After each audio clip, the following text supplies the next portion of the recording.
நாங்கள் இன்னைக்கு பார்க்க இருக்கிற விடயம் வந்து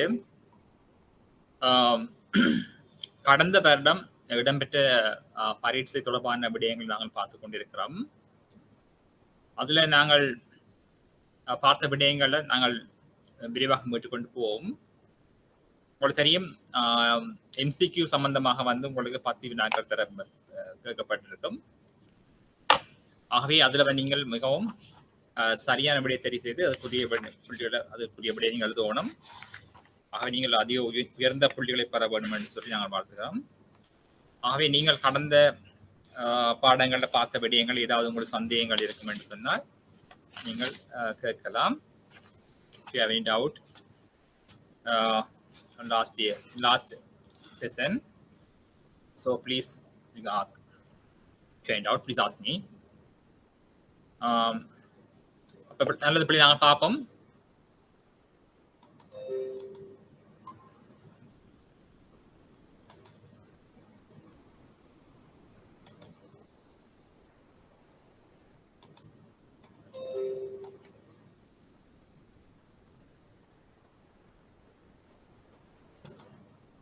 ஓகே,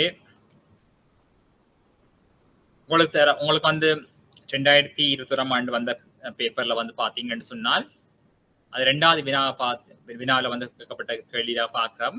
இது வந்து பணத்துடன் சம்பந்தப்பட்ட கேள்வியா காண இருக்கின்றது. பணம் தொடர்பான விடயங்கள். ஸோ மணி என்று சொல்லுவோம், மணி. ஆகவே இந்த 2ஆம் வினாக்கள் வந்து பொதுவாக அவங்களுக்கு வந்து கட்டுரை அமைப்பாக தான் இருக்கும், எஸ்ஏ டைப்பா இருக்கும். ஸோ நீங்க அதுக்கு வந்து முழுமையான விடையை நீங்க எழுத வேணும். அப்படி எழுதுவதற்காக நீங்க என்ன செய்யலாம், உயர்ந்த புள்ளிகளை நீங்க பெற்றுக்கொள்ளக்கூடிய மாதிரி இருக்கும்.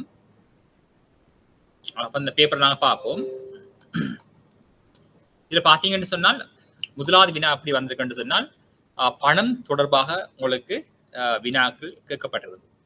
பணம் என்று சொன்னால் என்ன நீங்க அறிஞ்சிருக்கணும். பணம் என்று சொன்னால் என்ன, பணத்தின் பண்புகளவை, அடுத்து பணத்தின் தொழிற்பாடுகள். ஸோ நீ பாருங்க, இன்ட்ரடக்ஷன் ஆஃப் மணி அறிஞ்சிருக்க வேண்டும், டைப் ஆஃப் மணி பற்றி நீங்க அறிஞ்சிருக்க வேண்டும். ஸோ இந்த function of money, characteristic of money, அடுத்த கொஞ்சம் வாட்டர் சிஸ்டத்தை நீங்க அறிஞ்சிருக்கணும். What are problem of barter system. இந்த பண்டமாற்று பொருளாதாரத்தில் காணப்பட்ட குறைபாடுகள், அந்த குறைபாடுகளால் வந்து பொருளாதாரத்துக்கு ஏற்பட்ட தடைகள் எவை என்று சொல்லி அறிஞ்சிருக்க வேண்டும். பிறகு நீங்கள் பணம் என்ற கருவி அறிமுகப்படுத்தப்பட்ட பின்னர் ஸோ இந்த பணம் என்ற கருவி அறிமுகப்படுத்தப்பட்ட பின்னர் பண்டம் அங்கோட பொருளாதார ஏற்பட்ட மாற்றம் என்று சொல்லி அழைப்பினாங்க. ரெவல்யூஷன் என்று சொல்லலாம். என்ன ரெவல்யூஷன் ஆஃப் மணி என்று சொல்லலாம். அல்லது பண்டமாற்று நாணயம் வந்து அறிமுகப்படுத்தப்பட்ட பின்னர் பொருளாதாரத்துக்கு ஏற்பட்ட நன்மைகள் என்று சொல்லலாம். What are the advantages due to the introduction money என்று சொல்லி கேட்கலாம் பிள்ளைகள் உங்கள்கிட்ட. ஆகவே பணம் தொடர்பாக உங்களுக்கு நல்ல தெளிவான அறிவு இருக்க வேண்டும். ஆகவே பணம் தொடர்பாக வந்து உங்களுக்கு வினாக்களை வந்து நாங்கள் பார்த்து கொண்டு போகலாம்.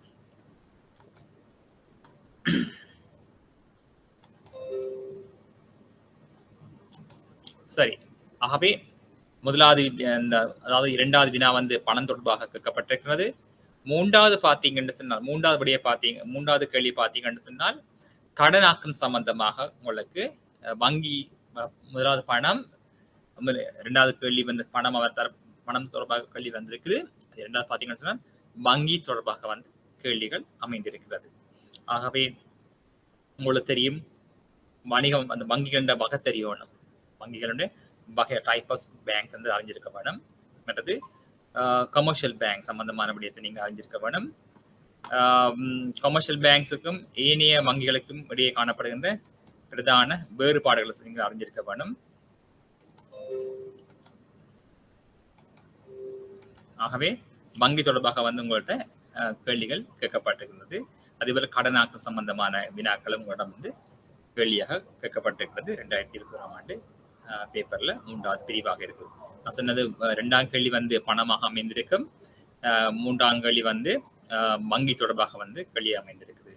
வங்கிகள் தொடர்பு, அதாவது வங்கியின் கடனாக்கம் என்று சொன்னால் என்ன, பணமாக்கம் என்று சொன்னால் என்ன, மற்றது கொடுகடனை தீர்மானிக்கின்ற காரணிகள் அவை, மத்திய வங்கியினுடைய தொழிற்பாடுகள் அவை, மத்திய வங்கியின் கடமைகள் அவை, மத்திய வங்கியின் குறிக்கோள்கள் அவை, பொருளாதாரத்தில் மத்திய வங்கியினுடைய வகிபாகங்கள் அவை தொடர்பாக வந்து நீங்கள் தெளிவான அறிவு நீங்கள் சொன்னால் எந்த கேள்வி கேட்டாலும் வந்து செய்யக்கூடிய மாதிரி உங்களுக்கு இருக்கும். அது பணவீக்கத்துல வந்து மத்திய வங்கியின் செல்வாக்கு எவ்வாறு இருக்கு, பணவீக்கத்தை கட்டுப்படுத்துறது மத்திய வங்கி எவ்வாறு தொழிற்படலாம் என்று சொல்லி இருக்கும். நாட்டின பொருளாதார வளர்ச்சி அபிவிருத்திக்கு மத்திய வங்கியினுடைய தொழிற்பாடுகள் அல்லது கடமைகள் அல்லது பங்களிப்பு எவ்வாறு அமையலாம் என்று சொல்லி உங்களிடம் வந்து மூன்றாவது பிரிவிலிருந்து கேள்விகள் அமையலாம்னு சொல்லி சொன்னேன் நான் உங்களுக்கு. அடுத்து நாலாவது பாத்தீங்கன்னு சொன்னால், நாலாவது பாத்தீங்கன்னு சொன்னா பிள்ளைகள் இந்த வட்டி வீதம் தொடர்பாக வந்து உங்களிடம் வந்து கேள்விகள் கேட்கப்பட்டிருக்கிறது. வட்டி வீதம், இன்ட்ரெஸ்ட் ரேட். மற்றது வந்து நல்லா பாத்தீங்கன்னு சொன்னால் வட்டி வீதம் என்று சொன்னால் என்ன, வட்டி வீதத்தின் முக்கியத்துவம் யாது, வட்டி வீதம் ஏன் பயன்படுத்தப்படுகிறது, வட்டி வீதத்தின் ஊடாக எவ்வாறு நாங்கள் நாட்டின் பண நிரம்பரை கட்டுப்படுத்தலாம், வட்டி வீதத்தை மாற்றியமைப்பதன் ஊடாக எவ்வாறு நாங்கள் கடனாக்கத்தை கட்டுப்படுத்தலாம் என்ற பண நிரம்பரை எவ்வாறு மாற்றியமைக்கலாம் என்று சொல்லி நாங்கள் இங்கே அறிஞ்சிருக்க வேண்டும்.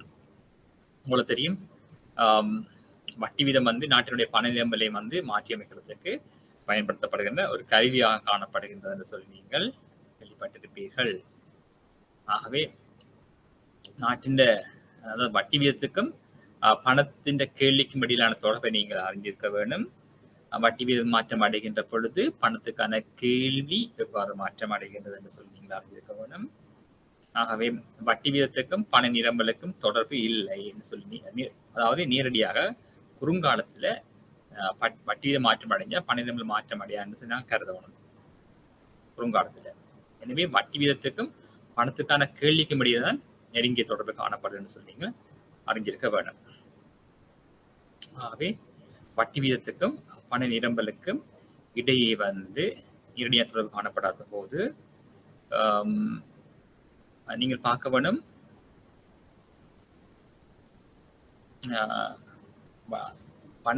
பணத்துக்கான கேள்விக்கும் வட்டி வீதத்துக்கும் நெருங்கிய தொடர்பு காணப்படுதுன்னு சொல்லி நீங்கள் அறிஞ்சிருக்க வேண்டும். அதாவது வட்டி வீதம் மாற்றம் அடைகின்ற பொழுது பணத்துக்கான கேள்வி மாற்றம் அடையும் என்று சொல்லி நீங்கள் தெரிஞ்சிருக்க வேண்டும். ஆகவே இது சம்பந்தமான கேள்வி, நாலாவது கேள்வி வந்து வட்டி வீதம் பணத்துக்கான கேள்வி தொடர்பாக வந்து வினாக்கள் வந்து கேட்கப்படலாம் என்று சொல்லி நீங்கள் அறிஞ்சிருக்க வேண்டும். அதுல பாத்தீங்கன்னு சொன்னால் ஐந்தாவது வினா பாத்தீங்கன்னு சொன்னால், ஐந்தாவது வினாக்கள் எவ்வாறு அமைந்திருக்குன்னு சொல்லி பாத்தீங்கன்னு சொன்னால், இதுவும் வந்து கடன் வழங்கல் தொடர்பான விடயங்கள் வந்து இருக்குது. மத்திய வங்கி தொடர்பான வந்து கேள்வி கேட்கப்பட்டிருக்குது. மற்றது வந்து பணவீக்கத்துல வந்து பணவீக்கத்தின் இலக்கு அடையாததுக்கு மத்திய வங்கி தொடர்பானதும் மற்றது வட்டி வீதங்கள் தொடர்பான விடயம் தான் உங்களிடம் வந்து கேள்வியாக உங்களுக்கு கேட்கப்பட்டிருக்கின்றது என்று சொல்லி நீங்கள் அறிஞ்சிருக்க வேண்டும். ஏழாம் கேள்வியை பார்த்தீங்கன்னு சொன்னால் இறை கொள்கை, நாணய கொள்கை தொடர்பாகவும் மத்திய வங்கியினுடைய நிதியீட்டம் தொடர்பாகவும் உங்களிடம் வந்து கேள்வி கேட்கப்பட்டிருக்கிறது. அதே போல எட்டாம் கேள்வியை பார்த்தீங்கன்னு சொன்னால், மற்றது எட்டாம் கேள்வி வந்து உங்களுக்கு தெரியும் அந்த நடைமுறை விடயங்கள் தொடர்பானது. மற்றது வந்து federal reserve bank of England அது தொடர்பான விடயங்கள் சம்பந்தமாக உங்களிடமிருந்து கேள்விகள் கேட்கப்படலாம். ஆகவே 8 கேள்விகள் உங்களுக்கு தெரியும், 8 கேள்வி உங்களுக்கு கேட்கப்படும் என்று தெரியும். ஆகவே கேள்விகளை நாங்கள் பார்த்து கொண்டு போவோம் இருக்கா.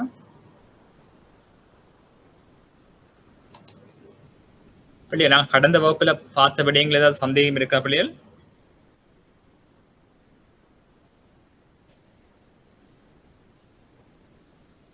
Do you have any doubt பிள்ளைகள்?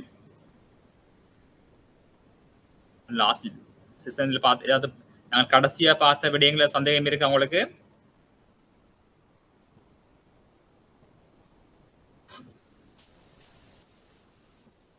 சாரணி ஏதாவது சந்தேகம் இருக்கா உங்களுக்கு? இல்ல சார். சரி, ஏதாவது சந்தேகம் இருந்தா நீங்க கேளுங்க, பிரச்சனை இருக்காது. அப்ப நாங்க தொடர்ந்து பேப்பரை பார்ப்போம் இருக்கா? ஓகே ரைட், பார்ப்போம். அப்ப இதுல வந்து பிள்ளைகள் இதுல ஆன்சர் வந்து ஸ்கீம் தரப்பட்டிருக்குது கீழே. அது தமிழ் ஸ்கீம் கிடைக்கல, அதனால அப்படியே நான் இங்கிலீஷ்ல உள்ள ஸ்கீமை நான் தந்திருக்கிறேன். அப்ப முதலாவது கேள்விக்குரிய கேள்வி கேட்கப்பட்டது பிள்ளைகள் விடையும் தரப்பட்டிருக்குது. இதுல பாத்தீங்கன்னா ஒரு பண்டமாற்று பொருளாதாரத்துல வந்து பிரிக்கப்படும் தன்மை என்று கேள்வி தெரியுதுதான் உங்களுக்கு. பிரிக்கப்படும் தன்மை அசல் டைவர்சிபிலிட்டின்னு சொல்லி அழைப்பேன் நாங்கள். அது மற்றது வந்து பணத்தினுடைய தன்மைகள், அதாவது பண்டமாற்று பொருளாதாரத்துல வந்து காணப்பட்ட குறைபாடுகள் சொல்லப்பட்டிருக்கு உங்களுக்கு. அதாவது ஒரு பண்டமாற்று பொருளாதாரத்தில் பிரிபடும் தன்மை மற்றும் கையடக்க தன்மை என்பவை ஏன் ஒரு பிரச்சனையாக காணப்படுகிறது என்பதை சுருக்கமாக விளக்கம் கேட்டிருக்கு நம்மளில். நீங்க சொல்லுங்க பாப்போம், பண்டமாற்று பொருளாதாரத்தில் காணப்பட்ட குறைபாடுகள் சொல்லுங்க பாப்போம். பண்டமாற்று பொருளாதாரத்தில் காணப்பட்ட குறைபாடுகள் கொஞ்சம் சொல்லுங்க பாப்போம் பிள்ளைகள்.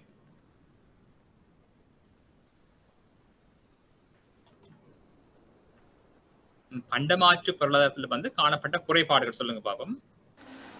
தேவைகளின் இரட்டை பொருந்துகையின்மை, பொதுவான கணக்கீட்டு அலகாக இல்லாமை, சிறு சிறு அலகுகளாக பிரிக்க முடியாது, மற்ற சேமிப்பது கடினம். இவ்வளவு வந்து பண்டமாற்று பொருளாதாரத்தில் காணப்பட்ட குறைபாடுகள். பண்டமாற்று பொருளாதார காணப்பட்ட குறைபாடுகள் காரணமாக பொருளாதாரத்துல என்ன தடைகள் ஏற்பட்டது உங்களுக்கு சொல்லுங்க பாப்போம். பண்டமாற்று பொருளாதார என்ன, அதாவது தடைகள், what are barriers of the barter system என்று சொல்லி கேட்டேன்னு சொல்லுவீங்க. பண்டமாற்று பொருளாதாரத்தினால் பொருளாதாரத்தில் ஏற்பட்ட காணப்பட்ட தடைகளவை என்ன எப்படி சொல்லுவீங்க? அப்படியே சொல்லுவீங்க. அதுக்கு வந்து பண்டமாற்று பொருளாதார காணப்பட்ட குறைபாடு சொன்னீங்க. இந்த குறைபாட்டால வந்து பொருளாதாரத்துக்கு ஏற்பட்ட தடைகள் அல்லது தடைகள் சொல்லுவோம். என்ன தடைகள் யாவை அப்படி கேட்கிறாங்க கேள்வி உங்கள்கிட்ட. அதாவது பண்டமாற்று பொருளாதாரத்துக்கு காணப்பட்ட குறைபாடுகள் காரணமாக பொருளாதாரத்தில் காணப்பட்ட தடைகளவை, what are the barriers of the barter system என்று கேட்கிறேன் உங்கள்கிட்ட. என்ன சொல்லுவீங்க?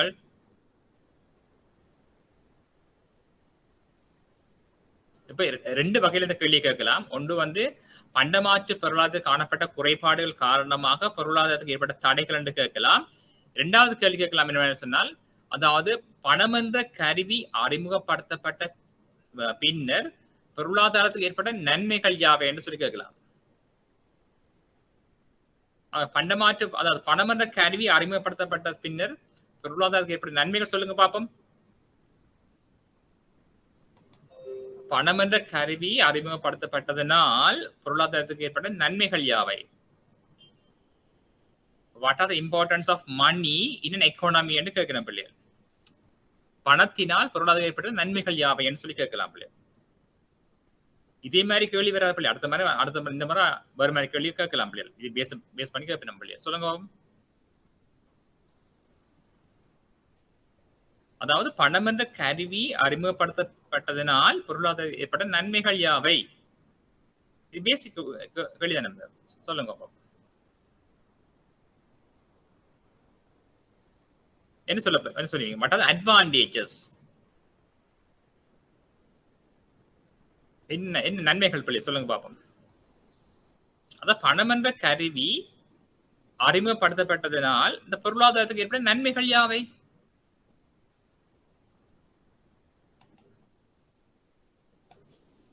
கொடுக்கல் வாங்கல்கள் இலகுபடுத்தப்பட்டது, பெறுமதியை அளவிடுறது இலகுவா இருந்தது.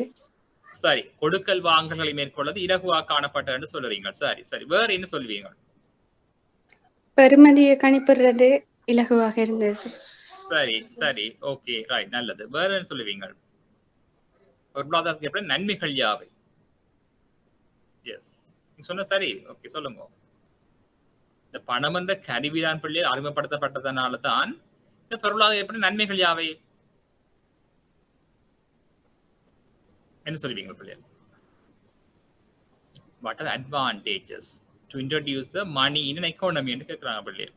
இந்த பணம் என்ற கருவி வந்ததால் ஏற்பட்ட நன்மைகள் என்ன பிள்ளைகள் உங்களுக்கு? எஸ், நீங்க சொன்னது விட சரி. எஸ், வேற என்ன சொல்லலாம் பிள்ளைகள்? வேற என்ன சொல்லுவீங்க? அப்ப இன்றைய பொருளாதாரத்தை பாத்தீங்கன்னு சொன்னா இன்றைய பொருளாதாரம் எப்படிப்பட்ட பொருளாதாரமா இருக்கு பிள்ளைகள்? எப்படி பொருளாதாரமா இருக்குது? உற்பத்தி எப்படிப்பட்ட உற்பத்தி இருக்குது பிள்ளைகள்? கொடுக்கல் வாங்கல் எப்படி மேற்கொள்ளப்படுது? பாருங்க, நான் சொல்லியிருப்பேன் முதல்ல உங்களுக்கு. அதாவது அப்ப இன்றைய பொருளாதார பாருங்க, எங்கட பொருளாதாரம் வந்து வளர்ச்சி அடைந்ததுக்கு காரணம் வந்து பிள்ளைகள் எங்கட பணம் என்ற கருவி அறிமுகப்படுத்தப்பட்டதுனால அறிமுகப்படுத்தப்பட்டபடி அதாவது பிள்ளைகள் அதாவது பேரண்ட் உற்பத்தி பிள்ளை மாஸ் ப்ரொடக்ஷன் ஏற்பட்டது. அதாவது இந்த கொடுக்கல் வாங்கல்களை இலகுவாக்கப்பட்டதுனாலதான் பிள்ளைகள் கொடுக்கல் வாங்கல் வந்து மிக விரைவாக மேற்கொள்ளப்பட்டது. இதனால் என்ன நடந்ததுன்னு சொன்னா பிள்ளைகள் எங்களோட பொருளாதாரம் வந்து அதாவது உற்பத்திக்கு வந்து பாரிய அளவு ஏற்பட்டது. முந்தி வந்து கொடுக்கல் வாங்கலை மேற்கொள்வது கடினமாக காணப்பட்டது. அதாவது அளவிட அந்த பொருட்கள் அளவிட முடியாது, இடநகர்த்த முடியாது, சேமித்து வைக்க முடியாது, இப்படி பல்வேறுபட்ட குறைபாடுகள் காணப்பட்டது. ஆகவே பணம் என்ற கருவி அறிமுகப்படுத்தப்பட்டதுனால் எங்களோட பொருளாதாரம் வந்து பாரிய ஒரு வளர்ச்சி ஏற்பட்டது. ஒரு எவல்யூஷன் என்று சொல்லுவோம் பிள்ளைகள்.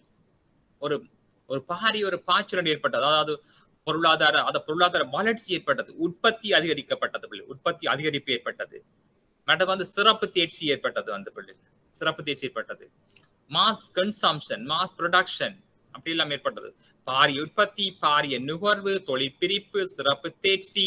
உங்களுக்கு தெரியும் பணம் வந்து கருவி அறிமுகப்படுத்தப்பட்டதுனாலதான் பிள்ளைகள் அந்த எங்களோட வணிகத்துறை, சர்வதேச வர்த்தகம் எல்லாம் வளர்ச்சி அடைந்தது. உள்நாட்டு வர்த்தகம், வெளிநாட்டு வர்த்தகம், மற்றது எங்கட நாங்கள் வந்து புக் கீப்பிங்னு சொல்லுவோமே, எங்கட அந்த கணக்கீடு அக்கவுண்டிங் வந்து நாங்கள் கணக்கு வைக்கிறது, அக்கவுண்டிங் எல்லாம் வந்து இந்த பணம் என்ற கருவி அறிமுகப்படுத்தப்பட்டதுனால பிள்ளைகள் எங்கட இந்த கணக்கியல் என்ற துறையை வந்து வளர்ச்சி அடைந்தது பிள்ளைகள். இந்த பண்ட மாதிரி பொருளாதாரத்துல அப்படி இருக்கையில் ஆகவே எங்கட பொருளாதார வளர்ச்சி அபிவிருத்திக்கு வந்து இந்த பணம் தான் காரணமாக காணப்பட்டதுன்னு சொல்லி நீங்கள் கேட்டால் சொல்லக்கூடியமா இருக்க வேணும். நீங்க சொன்னதெல்லாம் சரி, ஆனா பொருளாதாரம் எப்படி நன்மைகள் சொல்லி சொல்லுகின்ற போல கட்டாயம் நீங்க இதை வந்து மென்ஷன் பண்ணணும். அப்படின்னு சொன்னால் அதான் இந்த நவீன இன்றைய பொருளாதாரத்துக்கு வந்து பொருளாதார வளர்ச்சி மற்றும் அபிவிருத்திக்கு இந்த பணம் என்ற கருவிதான் அடிப்படை அமைகின்றது. அது மாத்திரமல்லாது இன்றைய எங்களுடைய கணக்கியல் துறையானது வளர்ச்சி அடைவதற்கு வந்து இந்த பணம் என்ற கருவிதான் காரணமாக இருக்கின்றது. அதே போல உள்நாட்டு வர்த்தகம், வெளிநாட்டு வர்த்தகம், அதாவது சர்வதேச வர்த்தகம் எல்லாம் வளர்ச்சி அடைவதற்கு பணம் என்ற கருவிதான் காரணமாக காணப்படுது. உங்களுக்கு தெரியும் பணம் என்ற கருவிக்கு பிறகு அறிமுகப்படுத்தப்பட்ட வேறு கொடுக்கல் வாங்கல் முறைகளும் வந்திருக்கிறது பிள்ளைகள். பணத்துக்கு பதிலாக வந்து அல்ல பணத்துக்கு போட்டியாக தற்பொழுது கொடுக்கல் வாங்கல்களில் பயன்படுத்தப்படுகின்ற முறைகள் சொல்லுங்க பாப்போம் பிள்ளைகள். அதாவது பணத்துக்கு போட்டியாக கொடுக்கல் வாங்கலுக்கு பயன்படுத்தப்படுகின்ற சாதனங்கள் சொல்லுங்க. மோட் ஆஃப் டிரான்சாக்ஷன், அதாவது mode of transaction instead of the மணின்னு சொல்லுவாங்க பிள்ளைகள். அல்லது what are the medium of transaction to use instead of the money என்று கேட்கலாம் பிள்ளைகள். அதாவது பணத்துக்கு பதிலாக தற்பொழுது பணத்துக்கு பதிலாக பயன்படுத்தப்படுகின்ற கொடுக்கல் வாங்கல் சாதனங்கள் யாவை பிள்ளைகள்? இப்போ தற்பொழுது மிகவும் முக்கியமாக பேசப்பட்டு வருகின்றது பிள்ளைகள். என்ன பயன்படுத்த? கிரிப்டோ கரன்சி என்று சொல்லுவீங்கள், அதாவது மெய்நிகர் நாணயம் என்று சொல்லுவீங்கள். எஸ், இப்ப வந்து கிரிப்டோ கரன்சி வந்து மிகவும் பிரபல்யமாக வந்து கொண்டிருக்கிறது பிள்ளைகள். உங்களுக்கு தெரியும் இப்ப நாணயம் என்று சொன்னா பிள்ளைகள் இலங்கை ரூபாய் என்று சொன்னால் எல்கேஆர் வந்து இலங்கையில பயன்படுத்தப்பட்ட இலங்கை நாட்டு நாணயம். யூஎஸ்டி என்று சொன்னால் அது ஐக்கிய அமெரிக்காவினுடைய நாணயம். பவுண்ட்ஸ் என்று சொன்னால் அது வந்து யூகேயின் நாணயம் என்று சொல்லுவோம் பிள்ளைகள். அது வந்து ஒவ்வொரு நாட்டுக்கும் உரிய ஒரு நாணயம் என்று சொல்லுவோம் பிள்ளைகள். அது வந்து அந்த நாட்டு மத்திய வங்கியினால்தான் அது வெளியீடு செய்யப்படும். ஆனா இந்த கிரிப்டோ கரன்சின்னு சொல்லி அழைக்கப்படுவது வந்து, அதாவது இந்த பிட்காயின் சொல்லி பல்வேறுபட்ட இது இருக்குது. இந்த நாணயங்கள் என்ன செய்யணும்னு சொன்னாலும் இந்த நாணயத்துக்கு வந்து தேர் இஸ் நோ பார்டர்ன்னு சொல்லுவோம். அதுக்கு வந்து எல்லைகளே இல்லை. இந்த நாட்டுக்கும் அந்த நாட்டு அந்த குறித்த நாணய வடிவில நாங்கள் கொடுக்கல் வாங்கல பயன்படுத்தலாம். கிரிப்டோன்ஸ் இலங்கையிலையும் கிரிப்டோ தான், அமெரிக்காலையும் கிரிப்டோ, இந்தியாலையும் கிரிப்டோ தான் பயன்படுத்தப்பட போகுது.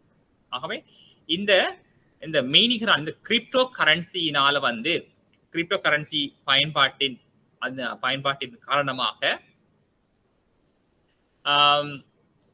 இந்த மத்திய வங்கியினால் வெளியீடு செய்யப்படுகிற நாணயங்களுக்கு ஏற்படவல்ல ஆபத்துக்கள் யாவை, அல்லது பொருளாதாரத்துக்கு ஏற்படக்கூடிய தீமைகள் யாவை, அல்லது பாதிப்புகள் யாவை சொல்லுங்க பாப்போம் பிள்ளைகள்.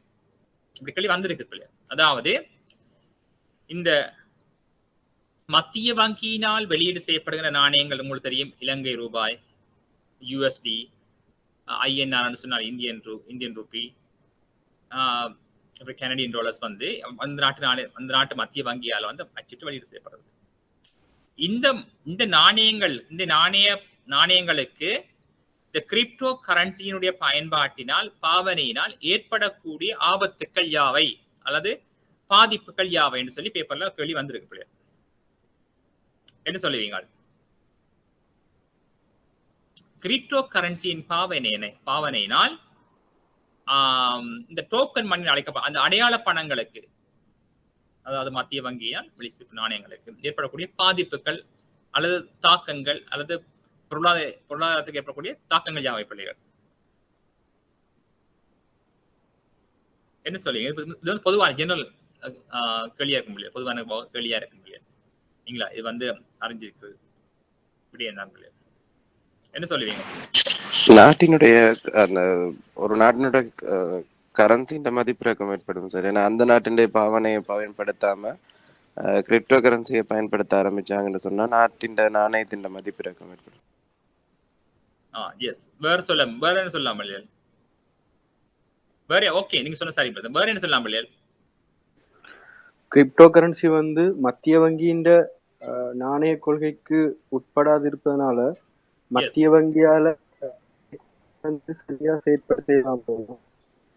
மத்திய வங்கியினுடைய கட்டுப்பாட்டுக்குள்ள கிரிப்டோ கரன்சி கொண்டு வர முடியாம போய், அதாவது உங்களுக்கு தெரியும் இலங்கை ரூபாய் என்று சொன்னால் இலங்கை என்ற மத்திய வங்கி நாட்டினுடைய பண நிரம்பலுக்கு ஏற்ப இந்த நாணய நிரம்பலை மத்திய வங்கி கட்டுப்படுத்தலாம். எவ்வாறு கட்டுப்படுத்தலாம்னு தெரியும் தானே? அதாவது நாட்டில வந்து வட்டி வீதங்களை மாற்றி அமைக்கிறதன் ஊடாக உள்நாட்டு நாணயத்தினுடைய பண நிரம்பலை என்ன செய்யலாம்னு சொன்னால் கட்டுப்படுத்தலாம். வட்டி வீதங்களை அதிகரித்து நாட்டு பண நிரம்பலை கட்டுப்படுத்தலாம், அதனோட பண வீதத்தை கட்டுப்படுத்தலாம். ஆனா கிரிப்டோ கரன்சியினுடைய பாவனை காரணமாக வந்து அந்த நாட்டு மத்திய வங்கியால வந்து அந்த அந்த அந்த அந்த கிரிப்டோ கரன்சி இந்த பாவனைய அல்லது கொடுக்கல் வாங்கல் அளவை கட்டுப்படுத்துறது மிகவும் கடினமாக இருக்கும், கட்டுப்படுத்த முடியாது. நீங்க சொன்ன மாதிரி உள்நாட்டில வந்து உள்நாட்டு பண நிரம்பலை கட்டுப்படுத்துறது அல்லது பணவீக்கத்தை கட்டுப்படுத்துறது வந்து முடியாத விடயமாக காணப்படலாம். நீங்க சொன்னது சரி. வேற என்ன சொல்லலாம் பிள்ளைகள்? வேற என்ன சொல்லுவீங்க? நாடு வந்து பண தூய்மையாக்கல் தொடர்பான பிரச்சனைகளுக்கு உட்பட நேரம் அப்படி சொல்லலாம். எஸ் எஸ் பண தூய்மையாக்கம் நீங்க சொல்ல மாதிரி, அதாவது இந்த கொடுக்கல் வந்து அந்த கிரிப்டோ கரன்சியுடான கொடுக்கல் வாங்கல்களை மேற்கொள்ளுகின்ற பொழுது அந்த சரியான பதிவுகளை நாங்கள் அடையாளம் காண முடியாது. இப்ப நாங்க தெரியும் உங்களுக்கு, நீங்க ஒரு வங்கியில இருந்து ஒரு கமர்ஷியல் பேங்க்ல இருந்து ஒரு பணத்தை நீங்கள் பிஓசி பேங்க் அனுப்புறீங்கன்னு சொன்னா உங்களுக்கு தெரியும் அந்த பண பரிமாற்றங்கள் வந்து யாரிடமிருந்து யாருக்கு போகிறன்னு சொல்லி மத்திய வங்கி அவதானிக்கலாம்.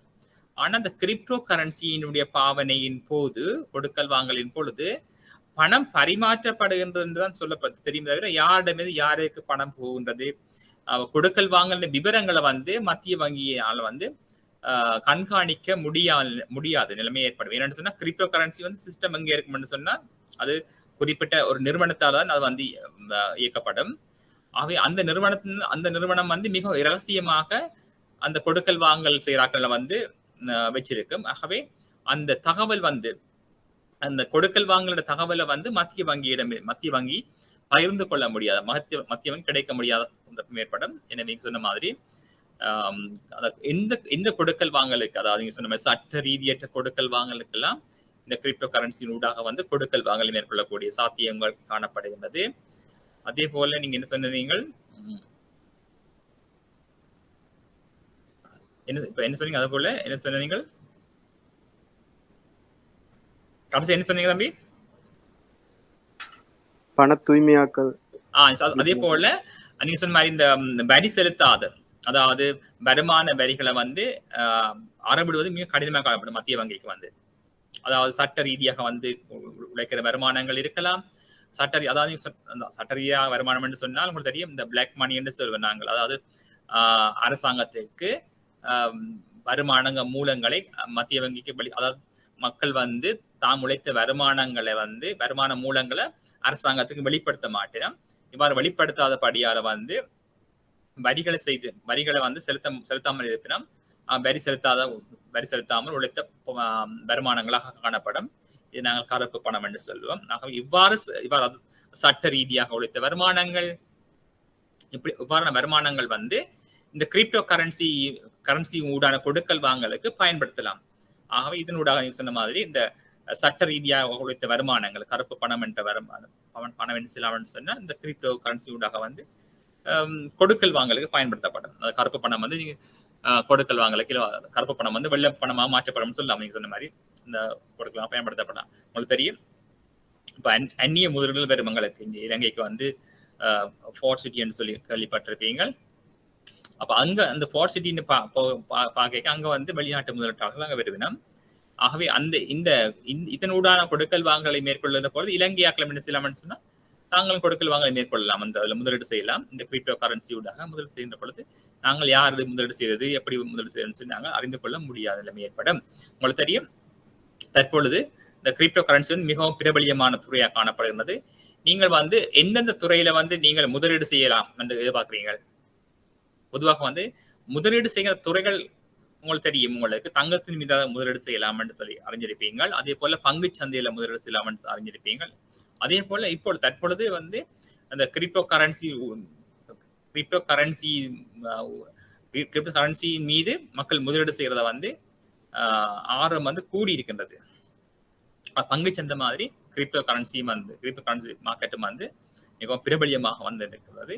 எனவே இதன் காரணமாக வந்து அண்மையில வந்து ஒரு அமெரிக்கால வந்து ஒரு பல்கலைக்கழகத்துல வந்து கிரிப்டோ கரன்சி சம்பந்தமான ஒரு பாட விதானம் வந்து ஆரம்பிக்கிறதுக்கு வந்து தயார்படுத்தப்பட்டிருக்கின்றது. என்னன்னு சொன்னா அந்த பல்வேறுபட்ட நிறுவனங்கள் கிரிப்டோ கரன்சி ஊடான கொடுக்கல் வாங்கலை மேற்கொள்வதற்கு அனுமதித்திருக்குது. எக்ஸாம் ஃபீஸ் பே பண்றது, டியூஷன் ஃபீஸ் பே பண்றதெல்லாம் வந்து கிரிப்டோ கரன்சி ஊடாக பயன்படுத்தப்படுகிறது. ஆகவே இதனூடாக என்ன செய்யலாம்னு சொன்னா கொடுக்கல் வாங்கல் மேலும் மேலும் இலகுப்படுத்தப்படுகின்றது பிள்ளைகள். ஆகவே இதுல வந்து இந்த யாரிடம் மிகவும் இந்த கொடுக்கல் வாங்கல் ரகசியம் வந்து மிகவும் பாதுகாக்கப்பட போகுது. இன்னும் அவ இதனூடாக என்ன செய்யலாம்னு சொன்னா மத்திய அந்த அரசாங்கத்துக்கு வந்து வரிகள் அறவிட முடியாத நிலைமை ஏற்பட போகுது. ஏன்னு சொன்னா ரகசியமாக முறையில வந்து அந்த வருமானங்கள் எல்லாம் பேணப்பட போகுது. அவை அரசாங்கம் வந்து வரி விதிக்கிறது மிக கடினமாக காணப்படுது. அரசாங்கம் வந்து இந்த நாட்டுடைய கொடுக்கல் வாங்கலை கட்டுப்படுத்த முடியாது, நாட்டில் பண நிலைமை கட்டுப்படுத்த முடியாத நிலைமை ஏற்படும், நாட்டில் பணவீக்க நிலைமை கட்டுப்படுத்த முடியும். ஏன்னு சொன்னா பிள்ளைகள், உங்கள்ட்ட மக்கள் வந்து கிரிப்டோ கரன்சியோட கொடுக்கல் வாங்கலை மேற்கொள்ள போறோம்னு சொன்னால் மக்களோட கையில அதிகமான பணம் இருக்கும் என்று சொன்னா அவர்கள் வந்து கேள்வி அதிகமாக கூட்டுவிடும், கேள்வியை அதிகமாக ஏற்படுத்தணும். ஆகவே பொருட்களுக்கான கேள்வியானது கிரிப்டோ கரன்சி ஊடாக மேற்கொள்ளப்படுகின்ற பொழுது பொருட்களின் விலை என்ன செய்ய பார்க்கும் அதிகரிக்கும். ஆனால் இவர்கள் வந்து இந்த உள்நாட்டு நாணயத்தை பயன்படுத்த இல்லை. ஏன்னா கிரிப்டோ கரன்சி தான் பயன்படுத்த போனோம். ஆகவே அரசாங்கம் வந்து உள்நாட்டுல வந்து வட்டி விதங்கள் அதிகரித்து நாட்டின் பண நிரம்பல கட்டுப்படுத்தினாலும், ஆனால் அவர்களுக்கு அந்த எங்கட நாட்டு நாணயம் தேவையில்லை தானே. இலங்கை மக்கள் வந்து கிரிப்டோ கரன்சியை பயன்படுத்த ஆரம்பித்தால் மத்திய வங்கி சந்தையில உள்நாட்டு ரூபாய்களை வந்து மத்திய வங்கி சந்தையிலிருந்து விட்ரோவல் பண்ணலாம், அல்லது மத்திய வங்கி சந்தையிலிருந்து நாணயத்தை வந்து கைப்பற்றலாம், அல்லது எடுத்துக்கொண்டு போனா சந்தையில அந்த ரூபாயினுடைய அளவு குறையும். ரூபாய் அளவு குறைவுன்னு சொன்னா பண நிரம்பலின் அளவு குறையும் பிள்ளைகள். ஆனா பண நிரம்பல் குறைந்தாலும், ரூபாயின் பண நிரம்பல் குறைந்தாலும் சந்தையில பொருளுக்கான கேள்வி கூடும் பிள்ளைகள். எப்படின்னு சொன்னா அந்த கிரிப்டோ கரன்சி ஊடாக, கிரிப்டோ கரன்சியை பயன்படுத்துவதன் ஊடாக வந்து அவர்கள் வந்து அதிக அளவு கேள்வி ஏற்படுத்தினால் பொருட்களுக்கு கிரிப்டோ கரன்சி ஊடாக வந்து நாட்டுல பண நிரம்பல் கூடி நாட்டுல பண வீக்கம் கூடும், விரமட்டம் அதிகரித்து பண வீக்கம் கூடும். சாதாரணமாக வந்து உள்நாட்டு நாணயத்தை பயன்படுத்துற மக்கள் வந்து அதிக விலை கொடுத்து தான் வாங்க வேண்டிய ஒரு பொருட்களை. ஆக இது வந்து எல்லா மக்களையும் பாதிக்கும், அதாவது சாதாரண பொதுமக்களை எல்லாம் பாதிக்கும். அதாவது உள்நாட்டில வந்து நாட்டினுடைய விலை மட்டத்தை வந்து மத்திய வங்கி கட்டுப்படுத்துறது மிகவும் கடினமான நிலைமை ஏற்படும், மத்திய வங்கி ஏற்படும். எனவே பல்வேறுபட்ட நாடுகள் வந்து இந்த கிரிப்டோ கரன்சியை வந்து இன்னும் ஏற்றுக்கொள்ள, குறிப்பிட்ட சில நாடுகள் வந்து இந்த கொடுக்கல் வாங்கலை வந்து ஏற்றுக்கொண்டிருக்குது. ஆகவே இலங்கையிலும் வந்து இந்த கிரிப்டோ கரன்சியினுடைய பாவனை தொடர்பாக வந்து ஆராய்வதற்கு அண்மையில ஒரு குழு ஒன்று அமைக்கப்பட்டிருக்கின்றது. அந்த குழு என்ன செய்யுதுன்னு சொன்னா இப்பொழுது தங்கள் சம்பந்தமாக வந்து ஆய்வு செய்யணும். ஆய்வு செய்த பின்னர் இது தொடர்பான பரிந்துரைகளை முன்வைக்கலாம். ஆகவே அரசாங்கம் வந்து அதிக அளவில் வந்து கிரிப்டோ கரன்சி பாவனையை வந்து ஊக்குவிக்க தான் பார்க்கணும். ஏன்னு சொன்னா இதனூடாக வெளிநாட்டு முதலீட்டுல கொண்டு வரலாம் உள்நாட்டுக்கு வந்து. இதுல நன்மைகள் அதிகமாக இருக்கும் என்று சொல்லி எதிர்பார்க்கிறோம். எங்களுக்கு தெரியும் எங்களோட நாடு வந்து ஊழிய சரிவான நாடு, லேபர் டென்சிட்டிவா இருக்கிறது, ஊழியம் தான் இருக்குது, ஆனா மூலதன பற்றாக்குறை இருக்குது, பண பற்றாக்குறை இருக்குது. அதனாலதான் பிள்ளைகள் எங்களோட உள்நாட்டுல வந்து வெளிநாட்டு சொத்துக்கள் மிகவும் குறைவாக காணப்பட்ட, வெளிநாட்டு அந்நிய செலாவணி சம்பாத்தியம் குறைவாக காணப்படவில்லை. ஆகவே இவ்வாறான கிரிப்டோ கரன்சி எங்களோட உள்நாட்டுக்கு வந்தால் உங்களுக்கு தெரியும் பிள்ளைகள், கிரிப்டோ கரன்சி ஊடாக வந்து பங்கு சந்தையில் முதலீடு செய்யலாம் பொதுமக்கள், அந்த வெளிநாட்டு மக்கள் யாருன்னு சொன்னாலும். பங்குகளை வாங்க அந்த கிரிப்டோ கரன்சி உள்நாட்டுக்கு பெறுமென்னு சொல்லுவோம் நாங்கள். அந்த கிரிப்டோ வந்து வரவை பயன்படுத்தி என்ன செய்யலாம்னு சொன்னால், அந்த கிரிப்டோ கரன்சியை பயன்படுத்தி எங்களுடைய அரசாங்கம் என்ன செய்யலாம்னு சொன்னால் தங்களுக்கு வேண்டிய வாகனங்களை இறக்குமதி செய்யலாம், பொருட்களை இறக்குமதி செய்யலாம். அப்ப இலங்கைக்கு உதாரணம் சொல்ல நாங்கள் ஒரு 1 பில்லியன் கிரிப்டோ கரன்சி எங்களுக்கு வந்திருக்குது, பங்கு சந்தையில முதலீடு செய்யப்பட்டிருக்குது, கிரிப்டோ கரன்சி ஊடாக வந்தா அவ்வளவு வந்து இலங்கை அரசாங்கத்துக்கு கிடைக்குது, இலங்கை கிடைக்குது. இலங்கை செய்ய சொன்னா அந்த கிரிப்டோ கரன்சியின் பெறுமதியை பயன்படுத்தி வெளிநாட்டில் இருந்து பொருட்களை இறக்குமதி செய்யலாம். கிரிப்டோ கரன்சி ஊடாக வந்து பொருட்களை இறக்குமதி செய்யலாம். எங்களுக்கு டாலர் தேவைப்பட மாட்டாது அப்படின்னு சொன்னா. ஆகவே கிரிப்டோ கரன்சி ஆகவே அப்ப சில குறைபாடுகள் இருக்குது. கிரிப்டோ கரன்சியால வந்து அந்த கொடுக்கல் வாங்கல் யார் மேற்கொள்கிறார்கள், எந்த நோக்கத்துக்கு மேற்கொள்கிறார்கள், சட்ட ரீதியாக தேவைக்கு மேற்கொண்டாலும் எங்களுக்கு அதனை கண்டுபிடிக்கிறது மிகவும் கடினமாக கிடக்கும். அதே போல கருப்பு பணம் வச்சிருக்கிறார்கள் வந்து இந்த பண தூய்மையாக்களுக்கு இந்த வழிகளை பயன்படுத்தலாம். உங்களுக்கு சட்ட ரீதியாக வருமானத்தை வச்சிருக்கிற மக்கள் என்ன செய்யலாம்னு சொன்னா கிரிப்டோ கரன்சி மீது முதலீடு செய்து அந்த கிரிப்டோ கரன்சியோட வந்து இங்க எங்க நாட்டுல வந்து போர்ட் சிட்டியோ வேறிய துறைகள்ல வந்து முதலீடு செய்யலாம். ஆகவே எங்களுக்கு வந்து அந்நிய செலாவணி கொண்டு வரத்துக்கு இந்த கிரிப்டோ கரன்சி பயன்படுத்துறதுக்கு அரசாங்கம் வந்து அனுமதி அளித்தாலும் அதுக்கு ஆச்சரியப்படுவதற்கு இல்லைன்னு சொல்லி நாங்கள் ஆரம்பிச்சு கொள்ளணும். ஆகவே இது சம்பந்தம் மேலதிகமா விளக்கம் தேவைன்னு சொன்னா கேளுங்கோ.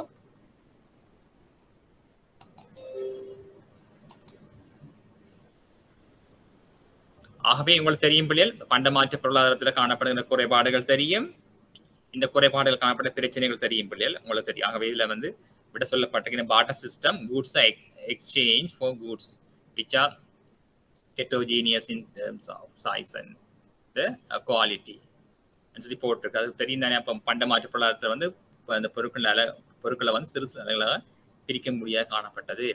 இதனால கொடுக்கல் வாங்கல் மேற்கொள்ள கடினமாக காணப்பட்டது. அதே போல வந்து பண்டமாற்று பொருளாதாரத்தில் வந்து அந்த அவற்றை இடநகர்த்துவது மிக கடினமாக காணப்பட்டது. ஆனா பணம் என்று கருவி அறிமுகப்படுத்தப்பட்டதுனால வந்து நாங்கள் சிறு, அதாவது தெரியும் எங்களோட பணமானது 5% 5000 ரூபாய் வரையும் வந்து எங்களோட பணம் காணப்படுது. எனவே கொடுக்கல் வாங்கல வந்து மிக இலகுவா மேற்கொள்ளலாம். இல்ல பணமான இலகுல பிரிபடக்கூடிய தன்மை காணப்பட்டது, இலகுல கொண்டு செல்லக்கூடிய தன்மை காணப்படுதுன்னு சொல்லி நீங்க சொல்லிக் கொள்ளலாம் இல்லையா. அதில் 2வது பாத்தீங்கன்னா பல பெறுமதியை கொண்ட சட்டரிய நாணயம் கிடைக்கத்தக்கதாக இருப்பது எவ்வகையில் பொருளாதார செயற்திறனையும் வளர்ச்சியும் ஊக்குவிக்கும் என்பதை விளக்குன்னு சொல்லி கேட்டுக்கணும் பிள்ளைகள். இலங்கையில பாத்தீங்கன்னு சொன்னா இலங்கை சென்ஸ்ல இருந்து 5000 ரூபாய் வரையமான நாணயங்கள் வச்சிடப்பட்டிருக்குது. ஆகவே இது வந்து பல்வேறுபட்ட பெறுமதிகளை கொண்டதா காணப்படுது. இதனூடாக என்ன செய்யலாம்னு சொன்னால் பிள்ளைகள் அந்த சிறு சிறு அலைகளா பிரிக்கிறது மிகவும் இலகுவாக காணப்படுகிறது. அப்ப எங்களோட கொடுக்கல் வாங்கல நாங்க மிகவும் விரைவாகவும் வினைத்திறனாகவும் மேற்கொள்ளக்கூடியதாக இருக்கும் பிள்ளைகள். கொடுக்கல் வாங்கல் கொண்டு ஒரு வினைத்திறனாக விரைவாக மேற்கொண்டார் பிள்ளைகள் அந்த கொடுக்கல் வாங்கல் நாங்கள் விரைவுபடுத்தலாம். உங்களுக்கு தெரியும் பிள்ளைகள், நாங்கள் உங்களுக்கு அந்த கிராமங்களை பாத்தீங்கன்னு சொன்னா பலசர கடை அங்க நிறைய பேர் சொன்னா ஒரு ஆள் தான் பில் போட்டு காசுலாம் வாங்குவார். ஆனா இப்ப பாருங்க, நீங்கள் இந்த ஃபுட் சிட்டின்னு சொல்லி போனீங்கன்னு சொன்னா அங்க போய் நீங்களே பொருட்களை பெற்றுக்கொள்ளலாம், நீங்களே பே பண்ணக்கூடிய மாதிரி அங்க சிஸ்டம் இருக்குமாங்க. ஆகவே அங்க இந்த பேலன்ஸ் வாங்குறதுலாம் பிரச்சனையை காட்ட கொடுப்பீங்கன்னு சொன்னா போதிய அளவு காசை எடுத்துக்கொண்டு விட்டுரும். இதனால வந்து கொடுக்கல், அதாவது நிறைய கொடுக்கல் இடம்பெறும் பிள்ளை, நிறைய அதாவது கொடுக்கல் வாங்கல் அதிகமாக இடம்பெறும். கொடுக்கல் வாங்கல் அதிகமாக இடம்பெறுகின்ற பொழுது அந்த பொருளாதாரம் என்ன செய்யும் சொன்னா மேலும் மேலும் வளர்ச்சி அடையும். ஆகவே உற்பத்தி அதிகரிக்கும், நுகர்வு அதிகரிக்கும், வேலை வாய்ப்பு அதிகரிக்கும். இதனால வந்து பொருளாதார வளர்ச்சி, அபிவிருத்தி எல்லாம் ஏற்படும். இதுக்கு என்ன காரணம்னு சொன்னா விரைவான கொடுக்கல் வாங்கல், வினைத்திறனான கொடுக்கல் வாங்கல் இந்த பணம் என்ற கருவியால ஏற்படுத்தப்பட்டது என்று சொல்லி நீங்கள் அறிஞ்சிருக்க பணம். அதுதான் இந்த பதில் கேட்கப்பட்டது. பல பெறுமதியை கொண்டு சட்ட ரீதியான நாணயங்கள் கிடைக்கத்தக்கதாக இருப்பது எவ்வகையில் பொருளாதார செயற்திறனையும் வளர்ச்சியும் ஊக்குவிக்கின்றது. ஆகவே கொடுக்கல் வாங்கல் வந்து இலகுபடுத்தப்பட்டதனால வந்து கொடுக்கல் வாங்கல் அளவு அதிகரிக்கின்றது. இதனால வந்து அந்த பொருளாதாரம் வந்து வளர்ச்சி அடையுது. பொருளாதார வளர்ச்சி, உற்பத்தி அதிகரிப்பு, நுகர்வு அதிகரிப்பு, வேலைவாய்ப்பு அதிகரிப்பு, இது ஒட்டுமொத்தமாக வந்து பொருளாதார வளர்ச்சி அபிவிருத்தி ஏற்படுகிறது சொல்லுவோம். ஆகவே இலங்கையில வந்து சிறிய நாணயத்திலிருந்து 5000 ரூபாய் வரையமான நாணயங்கள் வந்து பல்வேறுபட்ட அளவுகள்ல பல்வேறுபட்ட பெறுமதிகள்ல வந்து அச்சிடப்படுதுன்னு சொல்லி சொல்ல வேணும்.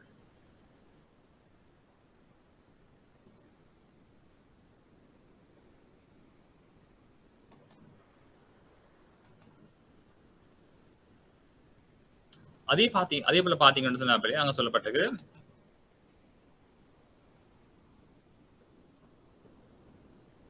அதே போல இந்த பிரிபடும் தன்மை மற்றது இந்த கையடக்கமான தன்மை என்பவற்றை கருத்து கொண்டு பல பெறுமதி கொண்டு சட்ட ரீதியான நாணயம் முறைமை இலத்திரனியல் மூலமான கொடுக்கல் வாங்கலை மேற்கொள்வது எப்படி என்று கேட்கிறார். அதாவது நாங்கள் 5 ரூபாய் 10 ரூபாய் நாணயங்கள் இருக்கிறோம் ஓகே. ஆனாலும் அந்த இலத்திரனியல் ஊடான கொடுக்கல் வாங்கல், இலத்திரனியல் சாதனங்களுடான கொடுக்கல் வாங்கல் வந்து அது எப்படி ஒப்பிடலாமல் சொல்லப்பட்டது. ஆகவே உங்களுக்கு தெரியும் பண்டமாற்று பொருளாதாரத்தில் குறைபாடு காணப்பட்டது. ஆனா பணமன்ற காரியம் வந்த பிறகு எங்களோட பொருளாதாரம் வந்து சிறப்பாக அமைந்தது.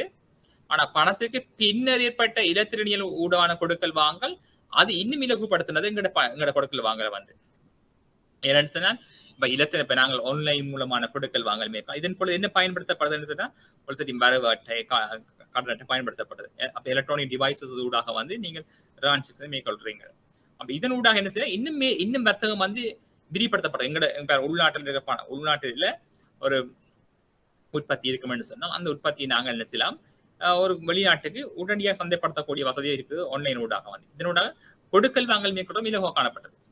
ஆன்லைன் பேமெண்ட் நாங்கள் மேற்கொள்றோம். நாங்கள்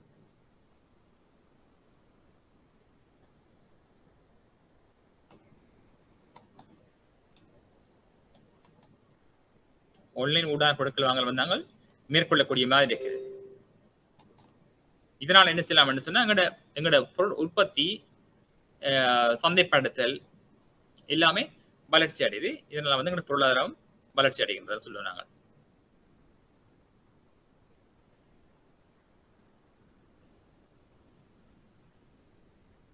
எல்லாமே வந்து எங்கட கொடுக்கல் வாங்கல் வினைத்திறனை அதிகரிக்குது என்று சொல்லி நாங்க சொல்லலாம். எங்கட அதாவது இந்த இலத்திரனிய சாதனங்களுடன் கொடுக்கல் வாங்கல் வினைத்திறனை கூட்டுதல் சொல்லலாம். அதே போல 4வது கேள்வி பாத்தீங்கன்னு சொன்னா புதிய கொரோனா வைரஸ் பரவல் காரணமாக உலகளாவ ரீதியில் மக்கள் உடல் ரீதியான தொடர்பினை இயலுமான அளவுக்கு தவிர்க்கும் தன்மை உள்ளது. இவ்வகையான சூழலில் இலத்திரனியல் ரீதியான கொடுக்கல் வாங்கல்களின் நன்மைகளை கேட்டு நம்மளில் அப்ப இலத்திரனிய சாதனங்கள் ஊடான கொடுக்கல் வாங்க ஊடாக வந்து என்ன நன்மை ஏற்பட்ட சொல்லுங்க பாம்புலில்.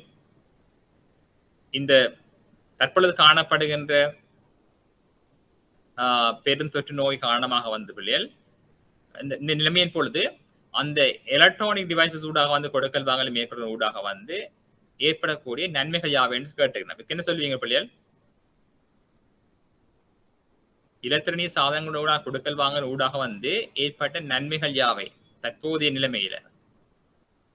கொரோனா வைரஸ் தொடர்பு காரணமாக வந்து இந்த சூழ்நிலையில வந்து இந்த எலக்ட்ரானிக் சாதனங்களுடான கொடுக்கல் வாங்கலால் ஏற்பட்ட நன்மைகள் யாவை பிள்ளையா?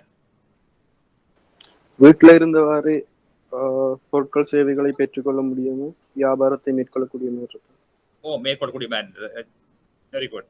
எஸ், ஆன்லைன் ஊடாக கொடுக்கல் வாங்க என்ன செய்ய ஊடான கொடுக்கல் வாங்க ஊடாக நாங்கள் எங்களுடைய வணிகத்தை நாங்கள் விஸ்தரிக்கலாம், இலகுபடுத்தலாம்னு சொல்றீங்க. வேற என்ன செய்யுங்க? அதுவும் நீங்க சொல்லிக்க இதான், அதாவது இந்த பேண்டமிக் காலத்துல தான் சொல்லப்பட்டிருக்குது. இந்த கொரோனா வைரஸ் பரவல் காரணமாக உலகளாவிய ரீதியில் மக்கள் உடல் ரீதியான தொடர்பினை இயலுமான அளவுக்கு தவிர்த்துள்ளனர். அந்த சோசியல் டிஸ்டன்ஸ் எல்லாம் மெயின்டைன் பண்ணப்படுதானே, இந்த பிசிக்கல் டிரான்சாக்ஷன் எல்லாம் இல்லாம போயிட்டது. இதனால வந்து இதுக்கு வந்து இலத்திரனிய சாதனங்கள் எவ்வளவு சப்போர்ட் பண்ணிருக்கு, எவ்வளவு ஹெல்ப் பண்ணிருக்குன்னு கேட்கணும். உங்களுக்கு தெரியும் அந்த மத்திய வங்கி கூட அண்மையில பத்திரிகையில பார்த்திருந்த அந்த பணத்தினூடாக அந்த நாணயத்தின் மூலமான நாணய பரிமாற்றங்கள் ஊடாக கொரோனா வைரஸ் பரவல்கள் ஏற்பட சாத்தியங்கள் அதிகமாக காணப்பட்டன்னு சொல்லி கேள்விப்பட்ட நீங்கள். அதாவது ஒரு நாணயம் சொன்னீங்கன்னா நாங்கள் 100 ரூபாயோ 500 ரூபாயோ அந்த நாணயம் வந்து பல்வேறு நாணயம் பணம் என்ன செய்ய சொன்னா பல்வேறுபட்ட தரப்பிடமிருந்து சுழற்சியில் ஈடுபடும். அதாவது வெலோசிட்டி ஆஃப் மணி என்று சொல்லப்பட்டிருக்கும். அதாவது குறித்த ஒரு நாணயம் எத்தனை தடவை கொடுக்கல் வாங்கலுக்கு பயன்படுத்தப்படுகின்றது எதை சொல்றது வந்து வெலோசிட்டி ஆஃப் மணி என்று கேள்விப்பட்டிருப்பீங்க. அதாவது நாணயத்தின சுழற்சி என்று கேள்விப்பட்டிருப்போம். அதாவது குறித்த ஒரு நாணயம் ஒரு 100 ரூபாய் நாணயம் என்று சொன்னால் அதை நீங்க மார்க் பண்ணி வச்சிருப்பீங்க 100 ரூபாய்.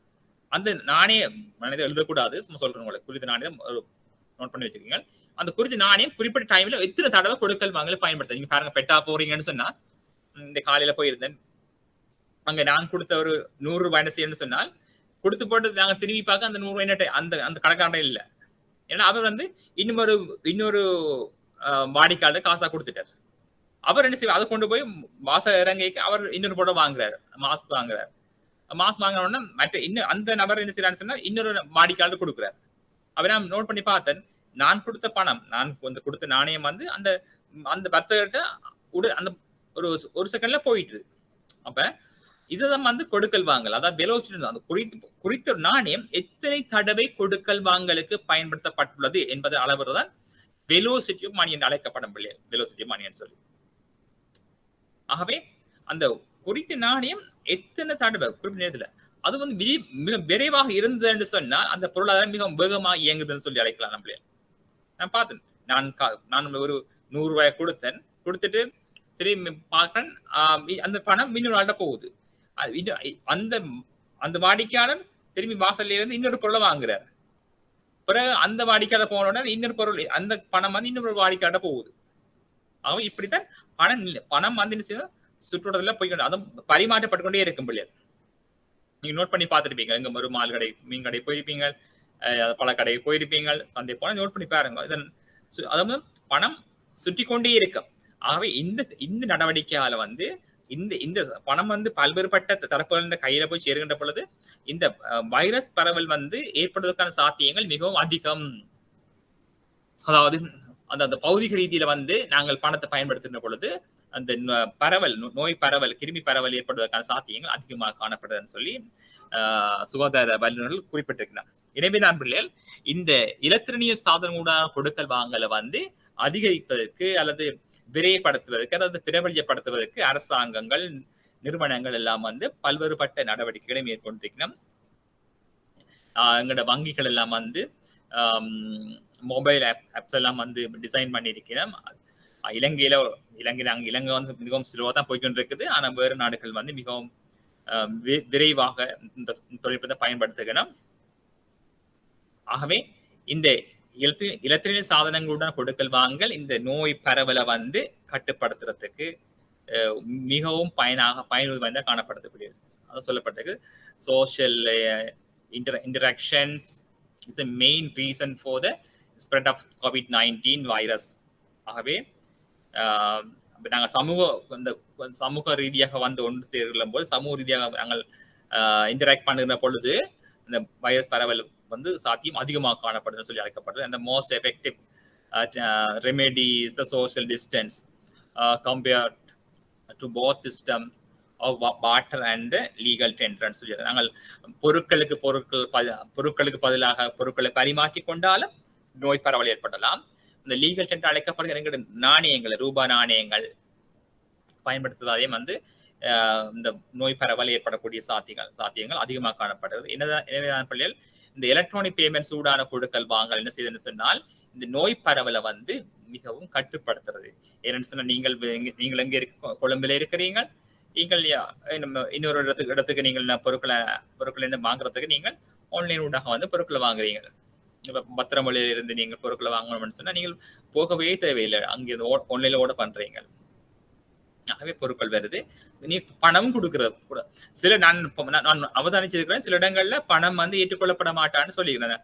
சில காபி ஷாப் எல்லாம் போட்டிருக்காங்க, அதெல்லாம் வந்து 5 ஸ்டார் லெவல்ல இருக்கிற இந்த காபி ஷாப் இது வந்து அங்க வந்து பணம் ஏற்றுக்கொள்ளப்பட மாட்டான்னு போட்டுருக்கு. நம்மளே ஓன்லி டேக்அவேன்னு போட்டுக்கிறாங்க, வெளியால டேக்அவே மட்டும் தான் கொடுப்பேன். அதே போல பணமும் ஏற்றுக்கொள்ளப்பட மாட்டாதான் சொல்லப்பட்டிருக்கு.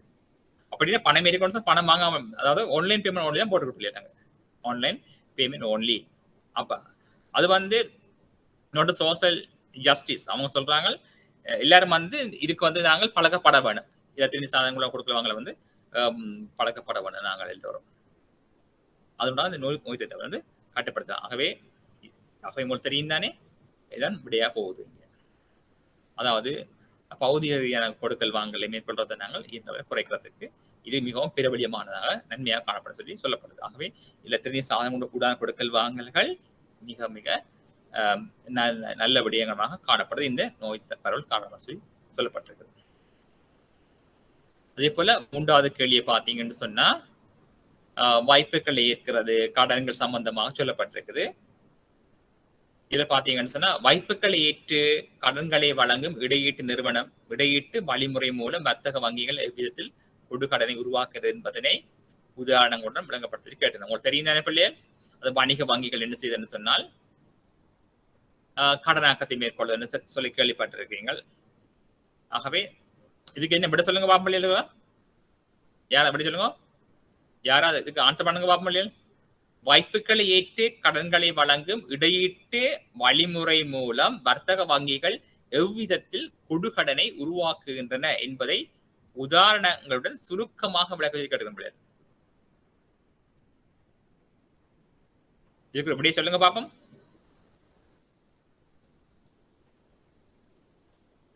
நாங்க 8 கேள்வி பார்க்கணும் பிள்ளை, கொஞ்சம் விரிவா பண்ண இல்லவா? யாரா சொல்லுங்க பாப்போம் பிள்ளைகளுக்கு. வாய்ப்புகளை ஏற்று கடன்களை வழங்கும் இடையீட்டு வழிமுறைகள் மூலம் வர்த்தக வங்கி எவ்விதத்தில் கொடுகடனை உருவாக்குகின்றன என்பதை விளங்கப்படுத்துகிறது. வர்த்தக வங்கி தங்களுடைய பணத்தை கொடுக்கிற பிள்ளைகள், வர்த்தக வங்கிக்கு எப்படி பணம் கிடைக்குது? வர்த்தக வங்கி வர்த்தக வங்கியுடைய தொழிற்பாடு என்ன பிள்ளைகள், இங்க என்னது அவ வந்து தங்களோட பணத்தை கொடுக்கிறோமா இல்லையே. வர்த்தக வங்கி என்பது என்னது பிள்ளைகள், அது ஒரு நிதி சந்தை. நிதி சந்தையில காணப்படுகின்ற நிதி இடையீட்டாளர்கள். நிதி இடையீட்டாளர் தொழிற்பாடு என்ன பிள்ளைகள் சொல்லுங்க பாப்போம். நிதி இடையீட்டாளர்களது தொழிற்பாடு என்ன அல்லது கடமைகள் என்ன? பைனான்சியல் இன்டர்மீடியேட், வாய்ப்புகளை ஏற்றல் கடன்களை வழங்குதல். எஸ், நான் கேட்கிறேன், அந்த நிதி இடையீட்டாளர்கள் என்னுடைய நீங்க சொன்ன மாதிரி சரி, அதாவது நிதி இடையீட்டாளர், பட் அது function of the financial intermediaries கேட்போம். அவரோட தொழிற்பாடு என்னன்னு சொன்னா பிள்ளைகள், நிதி இடையீட்டான விலங்கு தானே. அவர் வந்து செய்யப்படும், அதாவது 2 தரப்புக்கு நடுவில் காணப்படுகிற ஆக்கள்லாம் இடையீட்டாளர்கள் சொல்லுவேன். உதாரணத்துக்கு நீங்க கேள்விப்பட்டிருப்பீங்க, திருமண நிகழ்வின் பொழுது அந்த மணமகனையும் மணமகளையும் சேர்த்து வைக்கிறவர் புரோக்கர் கேள்விப்பட்டு. அதுதான் இந்த வேலை செய்யுது மத்திய வங்கி, இந்த பேங்க்ஸ் எல்லாம் செய்யறது வேலை வந்து ஜஸ்ட் புரோக்கர் மாதிரி செய்யப்படும். அதாவது நிதியை வந்து மிகையாக வைத்திருப்போடமிருந்து நிதியை சேகரிக்குது. அதே போல நிதி தேவைப்படுகிற ஆட்கள், கடன் தேவைப்படுகிற ஆட்கள்கிட்ட வந்து கடன்களை கொடுக்குது.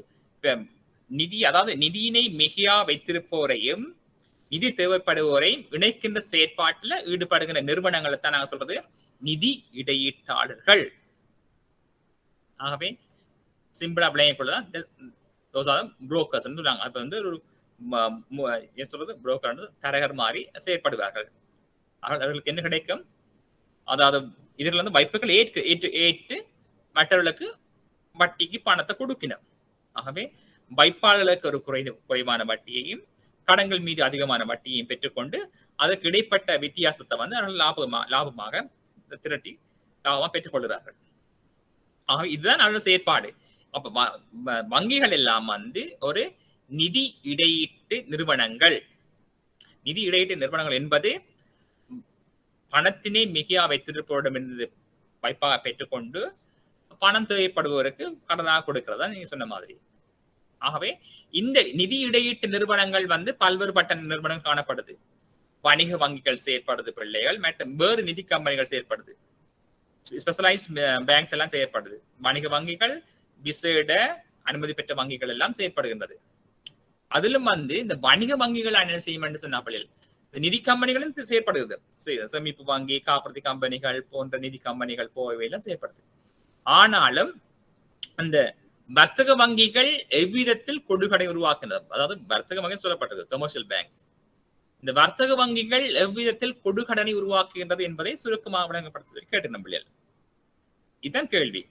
நான் விளங்கப்படுத்தினதெல்லாம் இந்த கேள்வியுடன் வந்து தொடர்புடைய விடயங்கள். நிதி இடையீட்டு நிறுவனம் என்று சொன்னால் என்ன, அதனுடைய தொழிற்பாடுகள் என்ன என்று சொல்லிட்டேன். அவ்வாறான கேள்விகள் வந்து எதிர்காலத்தில் கேட்கப்படலாம். நிதி இடையீட்டு நிறுவனங்களுடைய தொழிற்பாடுகள் யாவை, நிதி இடையீட்டு நிறுவனங்கள் சொன்னால் என்ன என்று சொல்லி உதாரணங்கள் தாங்கன்னு சொல்லி கேட்கலாம். ஆகவே இந்த கேள்வி விட சொல்லுங்க, வர்த்தக வங்கிகள் எவ்விதத்தில் கொடுகடனை உருவாக்குகின்றன என்பதை உதாரணங்களுடன் சுருக்கமாக விளக்க கேட்க முடியாது. என்ன சொல்லுவீங்க இதுக்கு விட சொல்லலாம்? இந்த விளங்கப்படுத்துங்க பிள்ளைகள் பாப்போம்.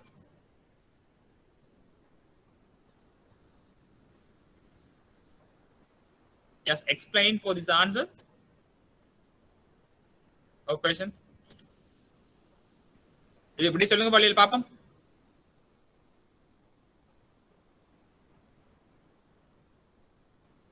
இந்த மூன்றாவதுக்கு பிரிவு முதலாவதுக்கு விட சொல்லுங்க பாப்போம்.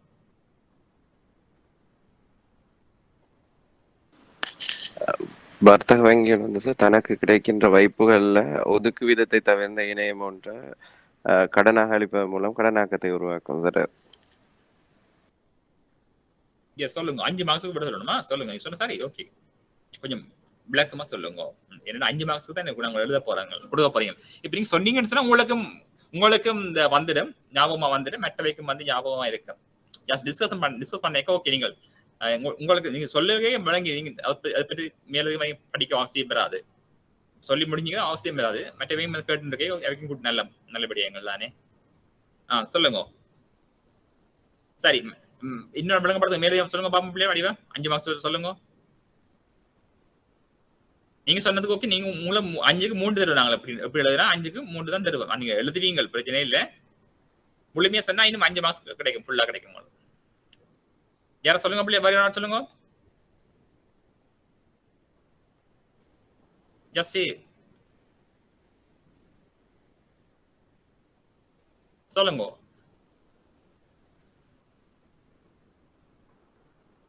நிஷாந்தன் சொல்லுங்க. நிஷாந்தன், ஜெயந்தி இருக்கிறா, சொல்லுங்க.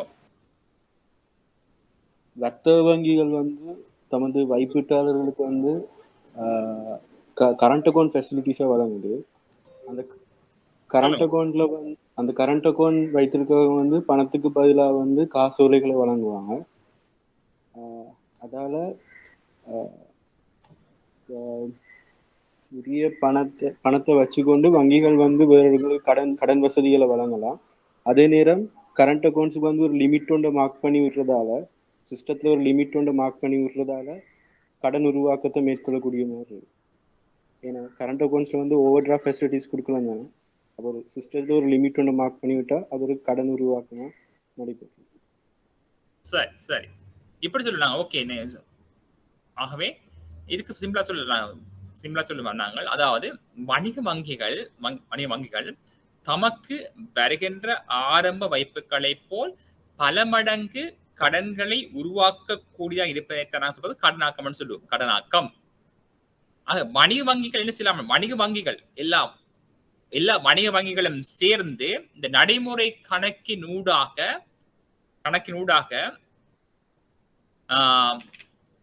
பல மடங்கு வைப்பு கடன்களை உருவாக்குகின்றது. எப்படி இந்த நடைமுறை கணக்கு கரண்ட் அக்கௌண்ட் ஊடாகத்தான் இந்த கடனாக்கத்தை மேற்கொள்ள முடியும். அதாவது ஒரு வங்கிக்கு வருகின்ற வைப்பு இன்னொரு வங்கிக்கு என்ன செய்யலாம் என்று சொன்னால், ஒரு வங்கிக்கு வருகின்ற வைப்பு என்ன செய்யும் என்று சொன்னால், இன்னொரு நாளுக்கு வந்து கடனா போச்சேர போகுது. அதாவது இந்த காசு ஒதுக்கத்தை தவிர மீதி கடனா போகும். இந்த கடன் என்ன செய்யணும்னா இன்னொரு வங்கிக்கு வைப்பாக போச்சேரும் என்று தெரியும் உங்களுக்கு.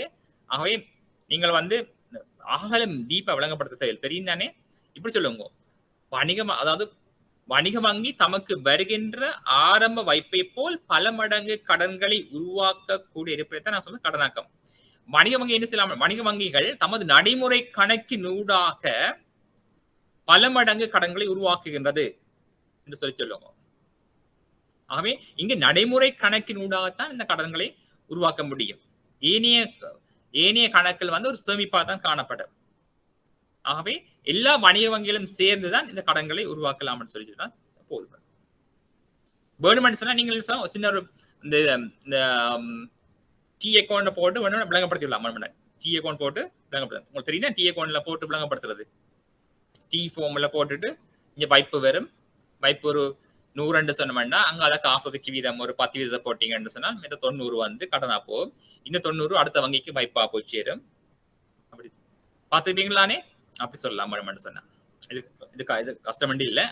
அடுத்து பாருங்க, வர்த்தக வங்கி தொழில் முறைமை அதிகபட்ச மட்டத்திலான கொடுக்கல் வாங்கல் உருவாக்கலாமா இல்லையா என்பதை நிர்ணயிக்கும் காரணிகள் யாவை சுருக்கமாக விளங்கப்படுத்தி கேட்டு. வணிக வங்கிகள் வங்கி தொழில் முறைமை அதிகபட்ச மட்டத்திலான கொடுக்கடனை உருவாக்கலாமா இல்லையா என்பதை தீர்மானிக்கின்ற காரணிகள், அதாவது இந்த கடனாக்கத்தை தீர்மானிக்கின்ற காரணிகளை தான் கேட்டுக்கணும் பிள்ளைகள்.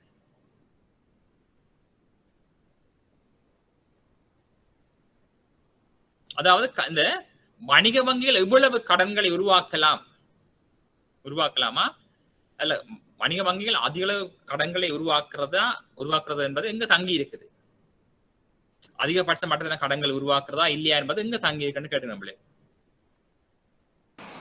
ஆரம்ப வைப்பு மற்றது ஒதுக்கு விதத்துல தங்கி இருக்கும். எஸ், ஆரம்ப வைப்பு ஒதுக்கு விதம் அல்ல, அது சரி, நீங்க சொன்ன சரி. ஆரம்ப வைப்புகள்ல தங்கி இருக்கும். ஆரம்ப வைப்புகள் அதிகரித்தால் கடன்கள் அதிகரித்து கடன் கூடும். ஒதுக்கங்களையும் தங்கி இருக்கும். ஒதுக்கம் சொல்லி இருக்கும் போதே காசு ஒதுக்கி வீதம் கேள்விப்பட்டிருப்பீங்க. காசு ஒதுக்கி வீதம், மற்றது சட்டப்படியான ஒதுக்கி வீதங்கள் கேள்விப்பட்டிருப்பீங்க. இதெல்லாம் ஒதுக்கங்கள் அதிகரிக்கின்ற பொழுது கடனாக்கம் குறையும். அதே போல இன்னும் ஒன்று சொல்லப்பட்டது, என்ன சொல்லலாம், இந்த வங்கி தொழில் முறைமை வங்கி தொழில் முறைமையினுடைய கடனாக்கத்தை பாதிக்கின்ற காரணிகள் கேள்விப்பட்டீங்களானே? பாதிக்கின்ற காரணிகள் என்று கேள்விப்பட்ட ஞாபகம் இருக்குதா? இந்த கடனாக்கத்தை பாதிக்கின்ற காரணிகள், அதாவது தற்பொழுது பார்ப்போம். உதாரணத்துக்கு மக்கள் வங்கி துறையில நம்பிக்கை இழந்தால் என்ன நடக்கும்? மக்கள் தங்களுடைய பணத்தை வங்கிகளிலிருந்து மீள பெறுவார்கள். சொல்றது கேஷ் லீக்கேஜ் சொல்லுவாங்க. Cash leakage. அப்படி லீக்கேஜ் அந்த கேஷ் சொல்லப்பட்டது leakages of cash from the banking system. மக்கள் வங்கிகள் மீது ஒரு நம்பிக்கை இழந்தால் மக்கள் தங்களோட பணத்தை வங்கிகளில் மீள பெற்றுக் கொள்வார்கள். இப்படி பணம் வங்கிகளிலிருந்து வெளியேறினால் வைப்புகள் குறைவடையுது. மக்கள் அப்படி நடந்தால் என்ன நடக்கும்? கடனாக்கம் குறைவு, பாதிப்படையும். உங்களுக்கு தெரியும், அண்மை காலங்கள்ல கடந்த காலங்கள்ல பிரமோ பேங்க் முடிவடைந்தது. சீலண்ட் பேங்க் பாரிய நெருக்கடிகள் உள்ளாகினது. இஏபி எதிர்சிங் பிரதர்ஸ் அந்த நிதி கம்பெனிகள் பாதிப்படை. இப்படி மக்கள் இந்த நிதி சந்தையில ஒரு நம்பிக்கையை இழந்தால் மக்கள் வங்கிகள்ல பணத்தை வைப்பிட மாட்டாங்க, தங்களோட பணத்தை மீள பெற்றுக் கொள்ளாரு. இவ்வாறு நிகழ்வு ஏற்பட்டால் இந்த கடனாக்கம் மோசமா பாதிப்படையும் என்று சொல்லப்பட நீங்கள். நீங்க சொன்ன சரி, வங்கிகளுக்கு வருகின்ற ஆரம்ப வைப்புகள், சட்டப்படியான ஒதுக்கி வீதம், காசு ஒதுக்கி வீதம், மேலதிகமாக அந்த வங்கிகள் இருந்து வெளியேறுகின்ற பணத்தினுடைய அளவு, லீக்கேஜஸ் ஆஃப் கேஷ் சொல்லுவோம், leakages from the banking system என்று சொல்லுவோம், அதுவும் பாதிக்க செய்யும் என்று சொல்லப்படுது. ஆகவே நிதித்துறை மிக சிறப்பாக இருக்க வேணும். அதுக்கு மத்திய வங்கி போதிய வசதிகளை மேற்கொள்ள வேணும். அப்ப நிதி நிறுவனங்கள் ஸ்டேபிளாக இருக்கணும், ஸ்டெடியா இருக்கணும், ஸ்ட்ராங்கா இருக்கணும். அப்பதான் எங்களுடைய சிஸ்டம் எல்லாமே இயங்கும். ஆகவே மக்கள் நிதி கம்பெனிகள் மீது நம்பிக்கை வச்சிருக்கணும். சார், வணிக வங்கிகள் எண்ணிக்கை வணிக வங்கிகள் அதாவது சொன்ன மாதிரி ஒரு வணிக வங்கி கடனாக்கத்தை மேற்கொள்ள முடியாது. எல்லா வணிக வங்கிகளும் சேர்ந்து சொன்ன மாதிரி ஓகே, அந்த செக்டர் நான் சொல்றது பேங்கிங் செக்டர்ஸ் என்று சொன்னா ஒன்றுக்கு மேற்பட்ட வங்கிகள் சேர்ந்துதான் இந்த கடனாக்கத்தை மேற்கொள்ளலாம். ஒரு வங்கி மேற்கொள்ள முடியாது. ஒரு வங்கி மட்டும் இருந்தால் மேற்கொள்ள முடியாது. ஒன்றுக்கு மேற்பட்ட வங்கிகள் எல்லாம் சேர்ந்துதான் இந்த கடனாக்கத்தை மேற்கொள்ளலாம். ஏன்னா ஒருத்தர் A B C D எப்படி போகும்னு சொன்னால் ஏல இருந்து வார கடன் பிக்கு போகும், பி இருந்து வார கடன் சிக்கு போகும். அப்படித்தான் இந்த கடனாக்கத்தை உருவாக்கலாம் பிள்ளைகள். அதான் நிறைய வங்கிகள் வந்து இருக்க வேண்டுமா சொல்றது. சிஸ்டம் என்று சொன்னா பிள்ளைகள் நிறைய ஒன்று சேர்ந்த சிஸ்டம் என்று சொல்றது. நிறைய ஒன்றுக்கு மேற்பட்ட நிறுவனங்கள் சேர்ந்தா பேங்கிங் சிஸ்டம் என்று சொல்லி அழைப்பாங்க. ஓகே, இப்படி சொல்லப்பட்டது. அதே போல சொல்லப்பட்டிருக்குது. அதே போல இந்த வங்கிகள் தங்களோட காசு ஒதுக்கீதை விட மேலதிகமாக வாய்ப்புகளை ஒதுக்குறது, அதே போல அந்த சட்டப்படியா ஒதுக்கீதங்களுக்கு மேலதிகமாக பணத்தை வச்சிருக்கிறது எல்லாம் வந்து எங்களோட இந்த கடனாக பாதிக்கும் பிள்ளைகள்.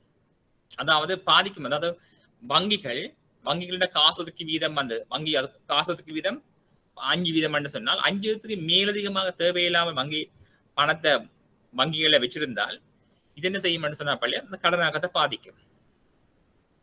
Excess reserves.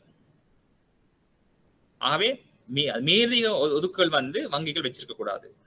மேலதிகமாக வங்கிகள்ல பணம் வச்சிருக்க கூடாது. அதாவது சட்டப்படியா ஒதுக்கீடு எவ்வளவு இருக்குது அதைத்தான் நீங்க கொண்டு சென்ட்ரல் பேங்க்ல கொண்டு போட வேணும். கேஷ் எவ்வளவு இருக்குது அதான் நீங்க வங்கியில வச்சிருக்க வேணும். அதுக்கு மேலதிகமாக வச்சிருந்த பிள்ளைகள் எங்களோட கடன் வழங்குகின்ற ஆற்றல் குறையும். ஆகவே இந்த பாதிக்கின்ற அதாவது இந்த கடனாக்கத்தை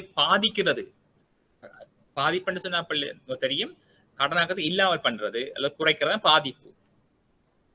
தீர்மானிக்கின்ற காரணிகள் என்று சொன்னா அது அப்படின்னு சொல்லலாம். தீர்மானிக்கணும்னு சொல்லிக்க காசு உங்களுக்கு தெரியும், காசு ஒதுக்கி வீதம், சட்டப்படி ஒதுக்கி வீதம், வங்கியில் வர வாய்ப்புகள் எல்லாம் வந்து தீர்மானிக்கிற காரணம். இந்த பாதிக்கிறன்னு இந்த அது வந்து இந்த கடனாக்கத்தை வந்து இல்லாமல் பண்றது, சிதைக்கிறது, பாதிப்புன்னு சொல்றது. அப்ப அது என்ன செய்யணும்னு சொன்னால் அந்த பொதுமக்கள் தங்களோட வாய்ப்புகளை மீள பெறுகிறது. அதாவது லீக்கேஜஸ் ஆஃப் கேஷ் என்று சொல்லுவோம் பிள்ளைகள், அல்லது leakages of cash from the banking system என்று சொல்லுவோம் பிள்ளைகள். அதாவது என்ன சொல்றது, பொதுமக்கள் வங்கிகள் இருந்து பணத்தை மீள பெறுகிறது அதிக அளவில். இது வந்து கடனாகத்தை பாதிக்கும். அதே போல வணிக வங்கிகள் தங்களோட சட்டப்படியா ஒதுக்கீதுக்கு மேலதிகமாக நிறைய பணத்தை கொண்டு போய் சென்ட்ரல் பேங்க்ல போடுறது, அதெல்லாம் தேவையில்லை. அதே போல இந்த கேஷ் ரிசர்வ்ஸை வந்து கூடுதலா வச்சுக்கிறது கமர்ஷியல் பேங்க்ஸ், அதெல்லாம் வந்து பாதிப்படை செய்யும். கடனாக்கத்தை உருவாக்க விடாது, பாதிப்படை செய்யும். ஓகே, இதுல டவுட் இருக்கா? அப்படி இதுல உங்களுக்கு தெரியணும் கடனாக்கத்தை தீர்மானிக்கின்ற காரணிகள் யாவை என்று சொன்னா தீர்மானிக்கணும்னு சொன்னா அதிகரிக்கலாம் குறைக்கலாம். பாதிப்பன குறைக்கிற விடத்தான் சொல்லப்பட்டது. ஃபுல்லா நெகட்டிவ் சொல்லப்படுது. கடனாக்கத்தை தீர்மானிக்கின்ற காரணி என்று சொன்னா பிள்ளைகள் கடனாக்கம் அதிகரிக்கலாம் அல்லது குறையலாம். கடனாக்கத்தை பாதிக்கிறது என்று சொன்னா நீங்க சொல்லணும் கடனாக குறைக்கிற விடத்தை சொல்லுங்க. ஓகே, மூன்றாவது பாருங்க, வர்த்தக வங்கி கடன் வழங்கல் என்பது ஏன் பணவீக்கத்தை ஏற்படுத்தும் என கருதப்படுகின்றது. சுருக்கமாக விளக்குக.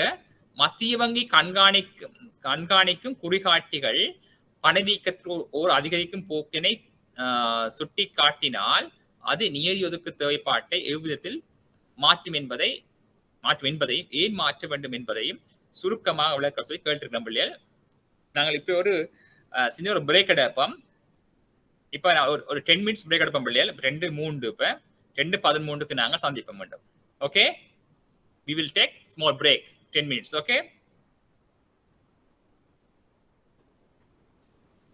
பிள்ளைகள். Okay sir. Okay, we will come back after 10 minutes. Okay sir, welcome to all again. நான் பார்த்த விடயத்தை தொடர்ந்து பார்த்து போவோம்.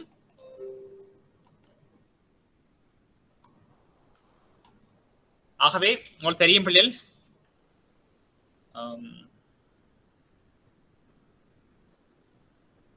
சரி, இத கேள்வி பார்ப்போம். மூன்றாவது 2வது பிரிவு, வர்த்தக வங்கி கடன் வழங்கல் என்பது ஏன் பணவீக்கத்தை ஏற்படுத்தும் என கருதப்படுகின்றது. சுருக்கமா விளக்க இந்த கேள்வி உங்களுக்கு தெரியும் பிள்ளைகள். அதாவது வர்த்தக வங்கி கடன்கள் தான் இந்த பணவீக்கத்தை ஏற்படுத்தும். அதாவது ஏனைய வங்கிகளான சேமிப்பு வங்கிகள், நிதி கம்பெனிகளின் கடன்கள் வந்து பணவீக்கத்தை ஏற்படுத்த மாட்டாது. ஏன் வர்த்தக வங்கி கடன்கள் பணவீக்கத்தை ஏற்படுத்துகிறது? விளங்கப்படுத்துங்க பாப்போம் பிள்ளைகள், சொல்லுவீங்களா? வர்த்தக வங்கி கடன்கள் ஏன் பணவீக்கத்தை ஏற்படுத்துது? பணவீக்கம் என்னன்னு சொல்ல முடியுமா பிள்ளைகள்? முதலாவது, பொருட்கள் சேவைகின்ற சராசரி விலை மற்றும் நீண்ட காலத்துக்கு அதிகரித்தல், தொடர்ச்சியாக நீண்ட காலத்துக்கு அதிகரித்தல். இதனோட என்ன நடக்கும்? இதனோட பணவீக்கம். பணவீக்கத்தின் ஊடாக என்ன நடக்கும்?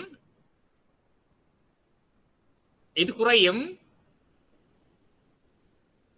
எது குறையும்? மேலதிகமான கேள்வி இது எல்லாம் வந்து சொல்லுங்க. பணத்தினுடைய பெறுமதி என்ன செய்ய பார்க்கும்? குறையும். பணத்தின் பெறுமதி குறைவடையும். எஸ், அதாவது பண வருமானத்தினுடைய கொள்வனவு ஆற்றல் குறையும். பணவீக்கத்தின் ஊடாக வந்து பணவீக்கம் தொடர்பாகவே நிறைய கேள்வி கேட்டு போலாம் பிள்ளைகள். பணவீக்கம் என்று சொன்னால் என்ன? பணவீக்கத்தினால் பணத்தினுடைய பெறுமதி என்ன செய்யும் என்று எல்லாம் அறிஞ்சு கொள்வீங்க. பணத்தின் உட்பெறுமதி என்ன செய்ய பார்க்கும்? பணத்தினுடைய உட்பெறுமதி என்ன செய்யும்? பணத்தின் உட்பெறுமதி என்ன சொல்லுவீங்க? என்ன கருத்து? பணத்தினுடைய உட்பெறுமதி என்ன கருத்து? அது என்ன மீனிங்? அது பணத்துக்கு ரெண்டு பெறுமதி இருக்கு பிள்ளைகள், ஒன்று உட்பெறுமதி, இன்னொன்று வெளிப்பெறுமதி. பணவீக்கத்தின் ஊடாக பணத்தினுடைய உட்பெறுமதி எவ்வாறு பாதிப்படையும்? கூடுமா குறையுமா பிள்ளைகள்? சொல்லுவோம். நீங்க என்ன, இது வந்து ஜஸ்ட் ரிவிஷன் பிள்ளைகள். படிச்ச விடயங்களை மீட்டு பார்க்கிறோம் குயிக்கா பேப்பரோட சேர்த்து. ஆகவே பணவீக்கம் என்று சொன்னால் என்னன்னு அறிஞ்சு, இது வந்து மூன்றாம் கேள்விக்கு மட்டும் இல்ல பிள்ளைகள், இனி வரும் கேள்விகளுக்கு உதவும் பிள்ளைகள். பணவீக்கம் என்று சொன்னால் என்ன சொல்லி போடுங்கள். அதாவது பொதுவிலை மட்டமானது தொடர்ச்சியாக நீண்ட காலத்துல அதிகரித்து செல்றதுதான் பணவீக்கம். அப்ப இதன் பொழுது சொல்லி விளங்கப்பட, அதாவது ஒரு கேள்வி கேட்டா அது மட்டும் சொல்லக்கூடாது, கொஞ்சம் விளக்கமா சொன்னீங்கன்னு சொன்னா மார்க்ஸ் வந்து குறைக்க இயலாது. எஸ், அப்ப பணவீக்கத்தின் பொழுது என்ன நடக்கும் சொன்னா பணத்தினுடைய உட்பெறுமதி குறைவடையும் சொல்வீங்க, தெரியும் அது போல. ஆகவே இதனூடாக வெளிப்பெறுமதியின் பாதிப்படையலாம் பிள்ளைகள். அது பணவீக்க தொடர்பான கேள்வியில அப்படி பார்த்துக்கொண்டு போகணும். ஆகவே இந்த கேள்விக்கு விட சொல்லுங்க, வர்த்தக வங்கிகளின் கடன் வழங்கல் ஏன் பணவீக்கத்தை ஏற்படுத்தும் என கருதப்படுகின்றது? சுருக்கமா விளங்கப்படுத்துகிறது கேட்டு சொல்லுங்க. அப்போ கடன் வழங்கலினூடாக நாட்டுல பண நிரம்பல் அதிகரிக்கும். இவ்வாறு பண நிரம்பல் அதிகரிக்கிறப்ப ஒரு பொருளுக்கான கேள்வி அதிகரிக்கும். கேள்வி அதிகரிக்கிறதுனால பொருட்களுக்கான விலைகள் அதிகரிக்கும். இவ்வாறு பொருட்களின் விலைகள் கூடும்போது பணவீக்கம் அதுவாகவே கூடும் சார். நீங்க சொல்லி இதன்படி இந்த ஆன்சர் படி பாத்தீங்கன்னு சொன்னா நாட்டின் கடன் வழங்கல், அதாவது நாட்டின் கடன்கள் அதிகரிக்கிறது. அதாவது வணிக வங்கிகளுடைய கடன்கள் அதிகரிக்குது. இப்ப நாங்க சும்மா லேமன் லாங்குவேஜ் சொன்னோம்னு சொன்னா பிள்ளைகள், வங்கிக்கு நிறைய கடன் கொடுக்குது பொதுமக்களுக்கு. அதாவது வங்கிகளோட கடன்கள் அதிகரிக்குது. அப்ப நான் போய் வாங்குறேன், கடன் வாங்குறேன் வங்கியில, நீங்களும் போய் கடன் வாங்குறீங்க, எல்லாரும் கடன் வாங்குறோம். அப்ப கடன்கள், வங்கிகளோட கடன்கள் அதிகரிக்குது. வங்கிகளோட கடன்கள் அதிகரித்தால் நாட்டின் திரவத்தன்மை என்ன செய்ய பார்க்கும் பிள்ளைகள்? திரவத்தன்மை, லிக்விடிட்டி லெவல் என்ன செய்ய பார்க்கும்? அந்த சந்தையில வந்து லிக்விடிட்டி லெவல் என்ன செய்ய பார்க்கும்? கூடுமா குறையுமா பிள்ளைகள்? கூடும் தானே. இப்ப நானும் போய் கடன் எடுத்துக்கணும் வங்கியில போய், நீங்களும் கடன் எடுக்கிறீங்க, எல்லாரும் கடன் எடுக்கிறோம் வங்கியில போய். அப்ப எக்ஸஸ் லிக்விடிட்டி ஏற்படும் பிள்ளைகள். இந்த liquidity higher than the supply of goods என்று சொல்வோம் நாங்கள். அதாவது சந்தையில பொருட்கள் இருக்குது பிள்ளைகள், ஆனால் நாங்கள் நிறைய போய் கடன் எடுத்தோம் என்று சொன்ன வங்கிகள்ல போய் எங்கட கையில் உள்ள காசு அதிகரிக்கும். கடன் தான், காசு அதிகரிக்கும். ஆகவே அந்த கடனை கொண்டு போய் நாங்கள் பொருட்களை வாங்க சந்தைக்கு போனோம்னா சந்தையில பொருட்கள் குறைவாக இருக்குது. எனவே நாங்கள் கூட கேட்போம். ஏன்னா எங்கட கையில காசு இருக்கு நிறைய, ஆனா சந்தையில பொருள் இல்லை. எனவே பொருளின் விலை தொடர்ச்சியாக அதிகரிச்சு கொண்டு போய் என்ன நடக்க? பணவீக்கம் ஏற்படும். ஆகவே இங்க சொல்லப்படும், நீங்க உங்களுக்கு தெரியும் தானே, அதன்படி சொல்லுங்க.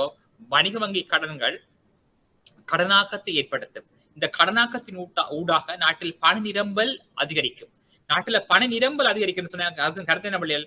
அதாவது இந்த அமௌண்ட் ஆஃப் மணி இது சர்க்குலேஷன் பிள்ளைகள். இந்த எக்கானமி, அதாவது எவ்வளவு தொகை பணத்து எவ்வளவு தொகை இந்த சந்தையில காணப்படுது. அப்ப கடனாக்கம் அதிகரிக்கின்ற பொழுது நாட்டுல பண நிரம்பல் அதிகரிக்கும், மணி சப்ளை கூடும். அப்ப குவான்டிட்டி ஆஃப் மணி கூடும் பிள்ளைகள் சந்தையில. அப்ப பணத்தினுடைய நிரம்பல் அதிகரிக்கின்ற பொழுது பொதுவாக என்ன நடக்கும்?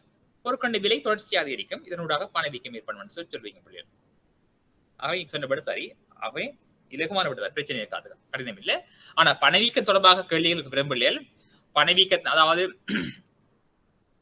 மூல கேட்கலாம் பிள்ளைகள், பணவீக்கத்தின் ஊடாக அதாவது பணவீக்கத்தின் ஊடாக பணத்தினுடைய உட்பெறுமதி வீழ்ச்சி அடையும்.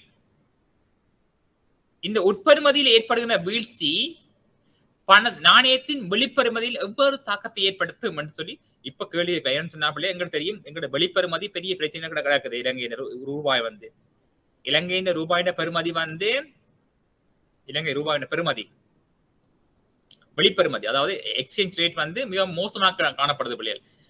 இது சம்பந்தமான கேள்வி கேட்கலாம் பிள்ளைகள். உள்நாட்டு பணவீக்கம் காரணமாக நாணயத்தின் வெளிப்பெறுமதியில் எவ்வாறு தாக்கத்தை ஏற்படுத்தும், அல்லது எவ்வாறு பாதிக்க செய்யும் என்று கேட்கலாம் பிள்ளைகள். அதாவது உள்நாட்டு பணவீக்கமானது நாணயத்தின் வெளிப்பெறுமதியினை எவ்வாறு பாதிப்படைய செய்யும் என்று சொல்லி கேள்வி கேட்கலாம். அப்படி கேட்டால் நீங்க என்ன விட சொல்வீங்க? கேள்வி தெளிவா விளங்குதான், கேட்டுக்கொள்ளுங்க. அதாவது உள்நாட்டு பணவீக்கமானது அந்நாட்டு நாணயத்தின் வெளிப்பெறுமதியில் எவ்வாறு தாக்கத்தை ஏற்படுத்தும் என்று கேட்கலாம் பிள்ளைகள்.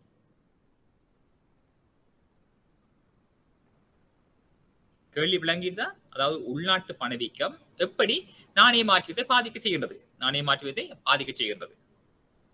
விளக்கு அப்படின்னு சொல்லி கேட்கலாம் பிள்ளைகள். இதுக்கு விட சொல்லுங்க பாப்போம் பிள்ளைகள். அதாவது உள்நாட்டு பணவீக்கம் எவ்வாறு நாணய மாற்று விதத்தில் தாக்கம் செலுத்துகின்றது?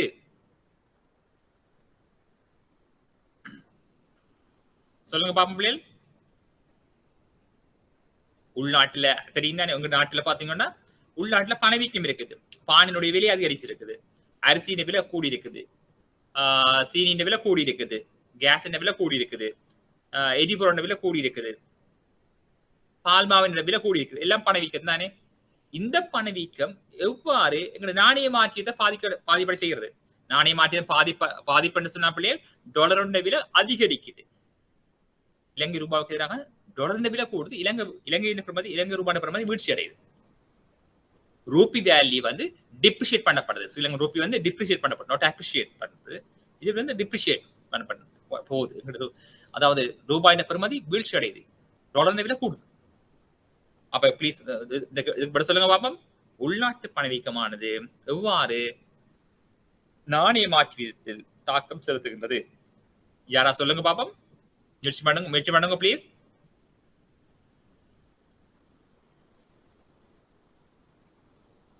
உள்நாட்டு பணவீக்கம் எவ்வாறு நாணய மாற்று விதத்தை பாதிப்படைய செய்கின்றது? உள்நாட்டு பொருட்களின் உற்பத்தி செலவு அதிகரிக்கிறதால இறக்குமதி அதிகரிக்கும். எஸ் இறக்குமதி கூடும். Very good, right. ஏற்றுமதிக்கான இதனூடாக சொல்லுங்க. ஏற்றுமதி இந்த கோஸ்ட் கூடுறதால வெளிநாட்டுல இது இலங்கை பொருளுக்கான விலை கூடும்.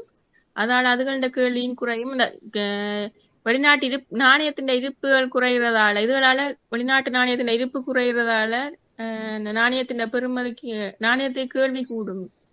உங்களுக்கு விஷயம் தெரியும். சரி, நீங்க சொன்ன விட சரி. நீங்க சொன்ன நீங்க ரெண்டு படி சொன்ன சரி பிறகு நீங்க சொன்னது உங்களுக்கு விடயம் தெரியும். ஆனா சொன்னது கேட்கிறாங்களுக்கு கொஞ்சம் விளக்கம் இல்லாம போயிரும் பிள்ளையா. நீங்க சொன்ன சரி, நீங்க ரெண்டு படி சொன்ன நீங்கள் ஏற்றுமதி இறக்குமதி கூடுமென்னு சொன்ன நீங்கள். எஸ், கூடுமென்னு சொல்லிட்டீங்க. ஏற்றுமதி குறைமன்னு சொன்ன நீங்கள். ரெண்டும் சரி. ஆனா அங்க சொன்ன விளக்கம் அந்த கேட்கிறவைக்கு விளங்க மாட்டது. உங்களுக்கு விஷயம் தெரியுமான்னு விளங்கிட்டு எங்களுக்கு. நீங்க சொன்ன ரெண்டு விட ஓகே, கரெக்டா சொல்றீங்க. அதாவது உள்நாட்டுல பணவீக்கமா இருக்குது. அரிசியின் விலை கூடுது, மாவின் விலை கூடுது, சீனியின் விலை கூடுது, கேஸ் விலை கூடுது. ரைட். இந்த விலை கூட இங்க உற்பத்தி பண்ற எல்லா பொருட்களும் விலை கூடுது. இலங்கையில பணவீக்கம் சொன்ன பிள்ளைகள் இலங்கையில காணப்படுகிற பொருட்களின் விலை எல்லாம் அதிகரிக்கும். எனவே இறக்குமதி பொருளை ஒப்படைக்க இறக்குமதி பொருள் விலை மலிவாக காணப்படும் பிள்ளைகள். சீனியை நாங்கள் உதாரணத்துக்கு சொல்ல நாங்கள் புடவை இருக்குது. புடவை நாங்கள் இந்தியாவிலிருந்து இலங்கைக்கு இறக்குனா இந்தியன் க்ளோத்ஸ் வந்து மிகவும் மலிவா இருக்குது. சைனா பொருளை நாங்கள் இம்போர்ட் பண்ண வேண்டாம், அது வந்து மிக மலிவா இருக்குது. ஆகவே உள்நாட்டுல பணவீக்கம் இருக்க வந்து பிள்ளைகள் உள்நாட்டில உற்பத்தி செய்யப்படுகின்ற பொருட்களின் விலை எல்லாம் அதிகமாக காணப்படும்.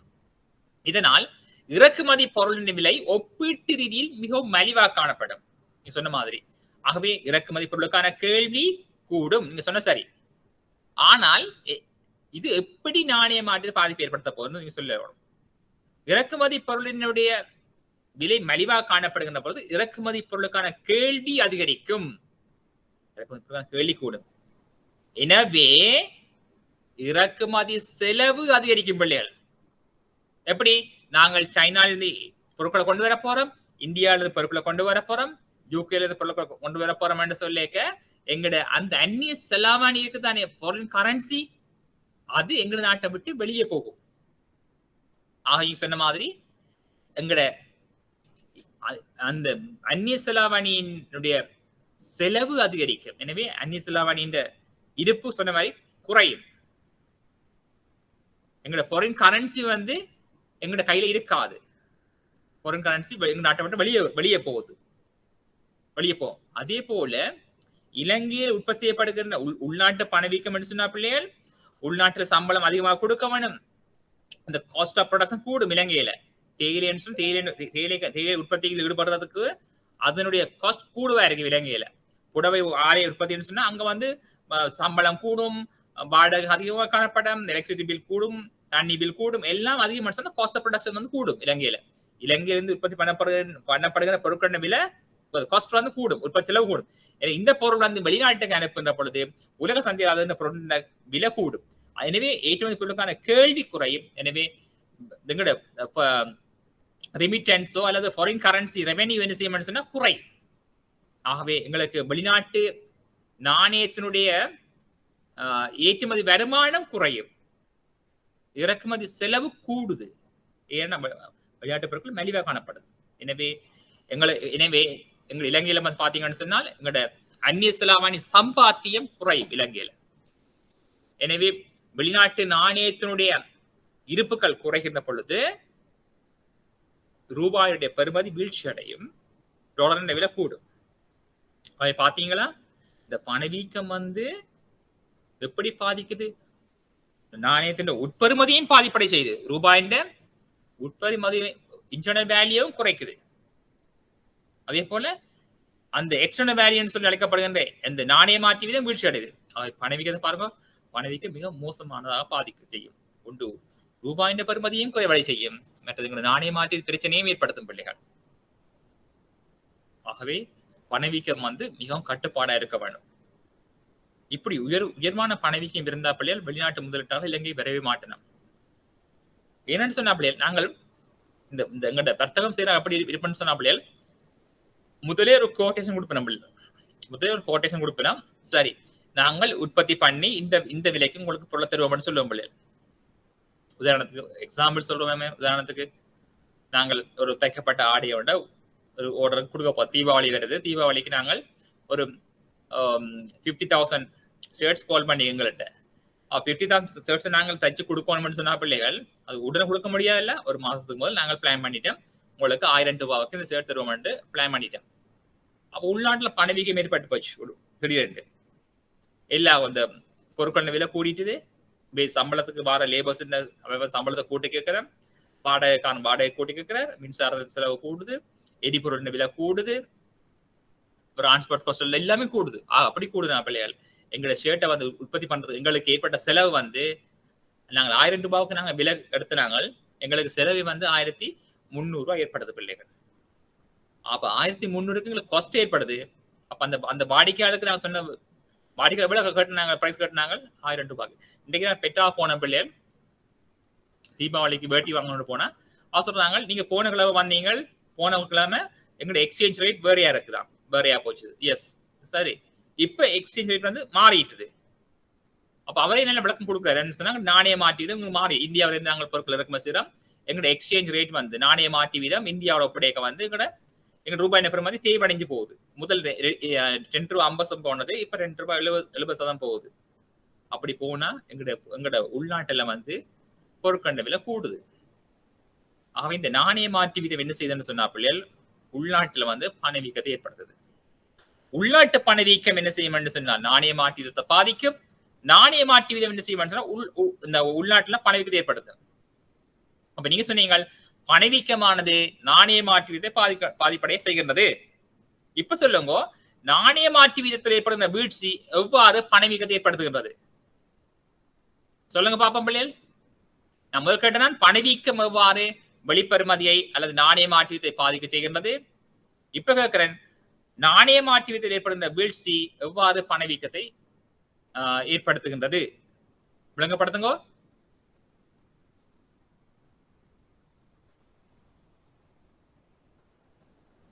இந்த டாலர் விலை வீழ்ச்சி டாலர் விலை அதிகரிக்குது அப்படின்னு சொன்னா நாணய மாற்று வீதத்துல ஒரு வீழ்ச்சி ஏற்படுகின்ற பொழுது எவ்வாறு உள்நாட்டுல பணவீக்கத்தை ஏற்படுத்துது விளங்கப்படுத்துங்க பாப்பா.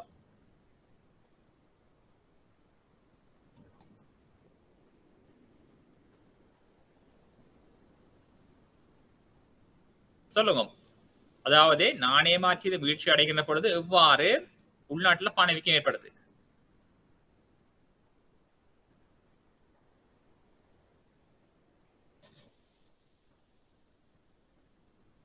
சொல்லுங்க. அவ்வளவு பெருசா யோசிக்க அவசியமே இல்லை. இது சின்னபடியா உங்களுக்கு தெரியும். உங்களுக்கு டோன்ட் திங்க் மோர், சிம்பிள் விஷயம் உங்களுக்கு. மிஸ் ஆரணி, பாலகிருஷ்ணன், நிஷாந்தன், ஜெயந்தி சொல்லுங்க. இறக்குமதி குறைவடையும், அதால உற்பத்தி பொருட்களுக்கான விலை அதிகம். இறக்குமதி குறைவடையும், அதால பொருட்களோட விலை வந்து அதிகம். நீங்க அப்படி சொல்ல வாரீங்களா? அப்படி சொல்லலாமா? Yes yes right. அப்படி சொல்லலாம். நீங்க சொன்ன மாதிரி நான் யோசிக்கவே அப்படி. அப்ப என்ன நாணய மாற்று வீதம் வந்து வீழ்ச்சி என்ன சொன்னீங்க? நாணய மாற்று வீதம் வந்து வீழ்ச்சி அடைகின்ற பொழுது என்ன நடக்கும்? இறக்குமதி குறைவடையும். அதால ஏன் குறையுது? ஏன் குறையுது? இறக்குமதி சொல்லுங்க அப்ப. ஏன் குறையுது? அந்த கரன்சி இல்லாததால, கரன்சிக்கான கேள்வி அதிகரிச்சது. கரன்சிக்கான கேள்வி கூடுதலா இருக்குது. கூடுதலா கேட்க என்ன நடக்கும்? இறக்குமதி செய்யலாம், பணம் இல்லாம போக சொல்லி வரீங்களா? அப்படித்தான் சொல்ல வரீங்களா? இறக்குமதி செய்யறது போய் பணம் இல்லையான்னு சொல்ல வரீங்களா? Right right right right. அப்படி சொல்லலாம். நீங்க சொன்ன அப்படின்னு சொல்லலாம். ஓகே, நான் யோசிக்கவே இல்லை அப்படின்ட்டு. ஓகே, நீங்க சொன்ன மாதிரி இப்ப நாங்க பாருங்க காரை இம்போர்ட் பண்ண முடியாம இருக்கிறோம். ஏன்னா உள்நாட்டுல காசு இல்லையா? நீங்க சொன்ன மாதிரி பாருங்க டாலருங்கிட்ட போதியளவு இல்ல, போதிய இல்லாதபடியால அரசாங்கம் வந்து கார் இறக்குமதி செய்ய வேணாம்னு சொல்லி கட்டுப்பாட்டை விதிச்சிருக்குது.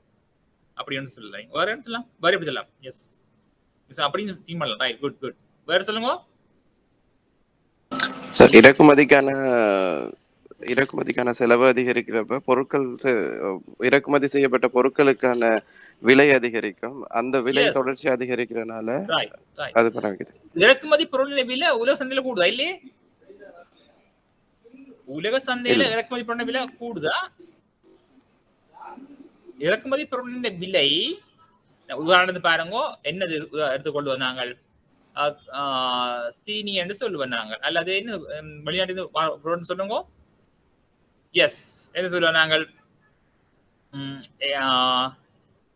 பால்மா, ஒரு பொருள் சொல்ல பால்மான் சொல்லி. எஸ், பால்மான் விலை உலக சந்தையில இங்க உதாரணத்துக்கு ஒரு கிலோ பால்மான் விலை வந்து $4 சொல்லுவோம். $4.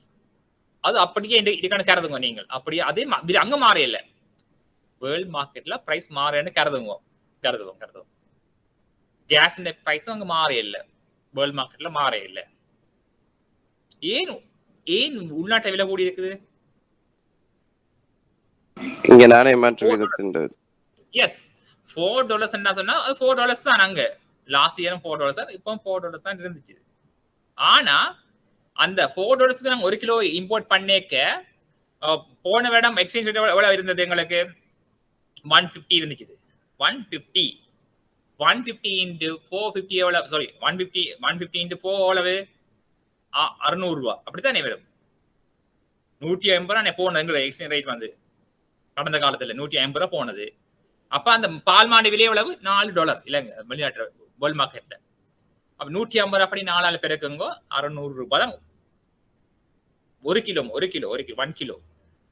Kilo milk powder 600 rupees. இப்ப வாங்கோ, இப்ப எவ்வளவு போகுது? $200 போகுது டாலர் வந்து. இப்ப பெருக்குங்க $4 into 200 800 ரூபாய் கிலோ. ஆகவே பால்மாவின் விலை வேர்ல்ட் மார்க்கெட்ல மாற இல்லை. ஆனா எங்களோட நாணய மாற்றி வீதம் வீழ்ச்சி அடைந்தபடியால உள்நாட்டுல மாறுது. உள்நாட்டு லோக்கல் பிரைஸ் தான் கூடுது பிள்ளைகள். இந்த இறக்குமதி செய்யப்பட்ட பொருளினுடைய விலை உள்நாட்டு நாணய வடிவில் அதிகரிக்குது. நாணய மாற்று வீதத்தால வந்து கவனிங்கோ. இப்ப நாணய மாற்று வீதம் வீழ்ச்சி அடைந்தால் உள்நாட்டுல பொருட்களின் விலை தொடர்ச்சியாக அதிகரித்து உள்நாட்டுல பணவீக்கம் ஏற்படுது. பாத்தீங்களா? நாணய மாற்று வீதத்தில் ஏற்படுகின்ற மாற்றம் உள்நாட்டு பணவீக்கத்தை ஏற்படுத்தும். அதே போல உள்நாட்டு பணவீக்கம் நாணய மாற்றத்தை பாதிப்படை செய்யும். ஆகவே உங்களுக்கு தெரியும் நாணய மாற்றத்தை வீழ்ச்சி அடைந்து போகுது. எனவே இந்தியாவிலிருந்து நாங்கள் உடுப்பு இம்போர்ட் பண்றோம் தீபாவளிக்கு சொல்லி. நாங்கள் தீபாவளிக்கு ஓட கொடுத்துட்டோம் இங்க விற்கிறதுக்கு விற்பனையாளர் சொல்லிட்டு நாங்கள் இந்த பொருளை எக்ஸ்டெண்ட் பொருளை நாங்கள் இந்த விலை தருவோம் சொல்லி. ஆனா நாணய மாற்றி தேய்வடைஞ்சபடியால இப்ப நாங்கள் அந்த இம்போர்ட் பண்ணப்பட்ட பொருளின் விலையை நாங்கள் சொன்ன விலைக்கு நாங்கள் கொடுக்க முடியாது அந்த உற்பத்தியாளர் விற்பனையாளருக்கு. ஏன்னு சொன்னா நாணய மாற்றி தான் மாற்றம் அடைஞ்சு போச்சு. இந்தியாவில பிரைஸ் மாற இல்லை, அங்க ஸ்டேபிளா தான் இருக்குது. அவங்களோட ரேட் வந்து அவங்க இந்தியன் ரேட் தான் போடுறாங்க. இந்த பொருளின் விலை 100 இந்தியன் ரூபீஸ் 100 rupees அப்படின்னு சொன்னாங்க. நாங்கள் ஆர்டர் கொடுக்க வந்து 2.50 போனது எங்க ரேட் வந்து. அப்ப 250 ரூபாய்க்கு நாங்கள் தாரம்னு சொன்னாங்க. இப்ப நாங்க சொல்றாங்க 275 போயிட்டுது இந்தியன் ரூபீஸ் வந்து. இப்ப 275க்கு தான் நாங்கள் கொடுக்க வேண்டி இருக்குது. அப்ப வாடிக்கையாளர் என்ன செய்வார்? சொன்ன விலைக்கு நாங்கள் கொடுக்க முடியாம போகும். அந்த அப்ப இறக்குமதி செய்யப்பட்ட பொருளின் விலை இந்தியாவில மாற இல்லை. அப்ப இறக்குமதி செய்யப்பட்ட பொருளின் விலை உள்நாட்டு நாணய வடிவில் தான் அதிகரிக்குது. ஆகவே உங்களுக்கு தெரியணும். அப்ப இந்த அதாவது எக்ஸ்சேஞ்ச் ரேட் பாதிப்படைஞ்சா உள்நாட்டுல பணவீக்கம் ஏற்படும். உள்நாட்டு பணவீக்கமானது அந்த நாணய மாற்றத்தை பாதிக்கும். ரெண்டு வகையில வந்து தொடர்பு இருக்குன்னு சொல்லி நீங்கள் அறிஞ்சு வச்சிருக்க வேணும். சரி, நாங்கள் இது வருவோம் பாருங்க. இந்த கேள்விக்கு வருவோம் நாங்கள். வணிக வங்கி கடன்கள் உங்களுக்கு பணமாக ஏற்படுத்தும் தெரியும் உங்களுக்கு. வணிக வங்கி கடன்கள் பணவீக்கத்தை ஏற்படுத்தும் என்று சொல்லி உங்களுக்கு தெரியும். ஓகே, நாட்டுல பணம் அதிகரித்து பணவீக்கத்தை ஏற்படுத்தும் தெரியும் உங்களுக்கு. அடுத்த கேள்வி பாருங்க. மத்திய வங்கி கண்காணிக்கும் குறிகாட்டிகள் பணவீக்கத்தில் ஓர் அதிகரிக்கும் போக்கினை காட்டினால், கேள்வி பாருங்க, கஷ்டம் இருக்காது உங்களுக்கு. மத்திய வங்கி கண்காணிக்கும், இதெல்லாம் தமிழ்ல சொல்லப்பட்டதுமா அப்படி சொல்லுவேன், இங்க பயப்படுத்தவில்லை. மத்திய வங்கி கண்காணிக்கும் குறிகாட்டிகள் பணவீக்கத்தில் ஒரு அதிகரிக்கும் போக்கினை காட்டினால் அது நியதி ஒதுக்கு தேவைப்பாட்டை எவ்விதத்தில் மாற்றும் என்பதையும் ஏன் மாற்ற வேண்டும் என்பதையும் சுருக்கமா விளக்கப்படுத்துங்க. சொல்லுங்க. சட்டப்படியான ஒதுக்கு வீதத்தை எவ்வாறு மாற்றியமை செய்யுமா சொல்லுங்க. 3வது 4வது பிரிவுக்கு விடைத்தாங்க பாப்போம். கேள்வி விளங்குதானே பிள்ளைகளுக்கு? நியதி ஒதுக்கு வீதத்தை வந்து சார் பணவீக்கம் அதிகரிக்கிறப்ப நியதி ஒதுக்கு வீதத்தை கூட்ட வேண்டி வரும். அவர் கூட்டுறனால மக்கள் மத்தியில் இருக்கிற மக்கள்ல வங்கிகள் வந்து கடனாக்கத்தை குறைக்க வேண்டி ஏற்படும். அப்ப பண நிரம்பலை குறைக்கிறதுக்காக அவங்களோட வட்டி வீதத்தை அதிகரிப்பாங்க. அவர் வட்டி வீதத்தை அதிகரிக்கிறதுனால கடனை விரும்பி போற மக்கள் கடனாக்கத்தை எடுக்காமனால அப்படியே பணவீக்கம் வந்து சற்று குறையும் சார். இருக்கு. சரி சரி, நீங்க முழுமையாக அவ்வளவு கொடுத்துட்டீங்க. Okay, good. ஆகவே உங்களுக்கு தெரியும், மேலதிகமா சொல்லுவோம்னு சொன்னால் உங்களுக்கு தெரியும், நியதி ஒதுக்கு தேவைப்பாடுன்னு சொன்னா தெரியும், அது சட்டரி ரிசர்வ் ரேஷியோ, அதாவது சட்டப்படியான ஒதுக்கு வீதம். சட்டப்படியானது நியதி ஒதுக்கு வீதம் எல்லாம் மட்டும் தான் பிள்ளைகள். சட்டப்படியான ஒதுக்கு வீதம் என்று சொன்னா தெரியும் உங்களுக்கு, வணிக வங்கி தமக்கு வருகின்ற வைப்புகளில் ஒரு குறிப்பிட்ட தொகையை வந்து வணிக வங்கி மத்திய வங்கியில கொண்டு போய் வைப்பு செய்ய வேண்டும் பிள்ளைகள். சட்டப்படியான ஒதுக்கு வீதம் சொல்லுவாங்க. ஆகவே இந்த சட்டப்படியான ஒதுக்கு வீதத்தை வந்து மத்திய வங்கி அதிகரிக்கும். உள்நாட்டுல பணவீக்கம் இருந்தால் நியதி ஒதுக்க தேவையை வந்து அல்லது சட்டப்படி ஒதுக்கீட்டை மத்திய வங்கி அதிகரிக்கும். இப்படி அதிகரிக்கின்ற பொழுது வணிக வங்கி என்ன செய்யும் சொன்னால் முன்னரை விட அதிக அளவு தொகையை மத்திய வங்கியில வணிக வங்கி வைப்பு செய்ய வேண்டும். சட்டப்படி ஒதுக்கீடு அதிகரிக்கின்ற பொழுது வணிக வங்கி முன்னரை விட அதிக அளவு தொகையை மத்திய வங்கியில வைப்பு செய்ய வேண்டும்.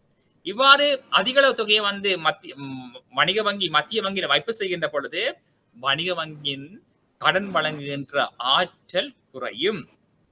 எனவே கடன்கள் குறையும். வணிக வங்கி பொதுமக்கள் வழங்குகின்ற கடன்களின் அளவு குறையும். வணிக வங்கியின் கடன்கள் அளவு குறைகின்ற பொழுது நாட்டில் கடனாக்கம் குறையும், பண நிரம்பல் குறையும், பணவீக்கம் குறையும் என்று சொல்ல முடியும். நீ சொன்ன விட ரைட். Okay right.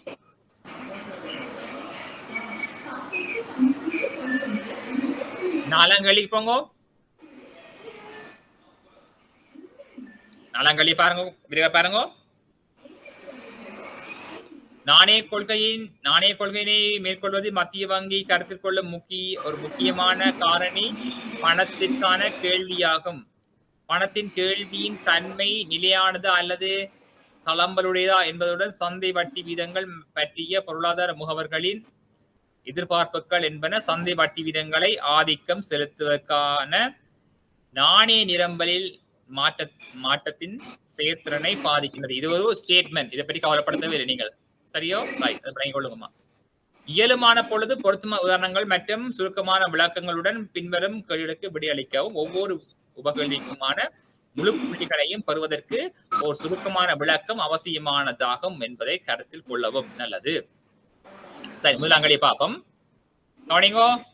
பணத்துக்கான கேள்வி மற்றும் சந்தை வட்டி விதங்களுக்கு இடையிலான தொடர்பின் தன்மை யாது? பொருத்தமான வரைபடத்துடன் சுருக்கமாக விளக்குக கேட்டுக்கணும். கவனிங்கோ. இதை விளங்கப்படுத்துறீங்களா இருக்கா? எஸ், இதை விளங்கப்படுத்த யாராவது please.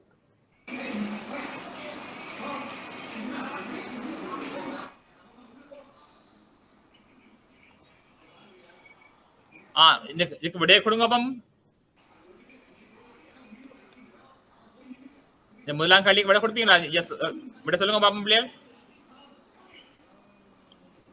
What are the relationship between the interest rate and demand for money என்று கேட்டுக்கலாம் பிள்ளைகள். அதாவது சந்தை வட்டி வீதத்துக்கும் பணத்துக்கான கேள்விக்கும் இடையே தொடர்பு யாதுன்னு கேட்டிருக்கணும்.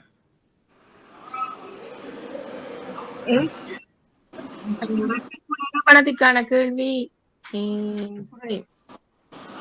சொல்லுங்க. Repeat again. Tell again please.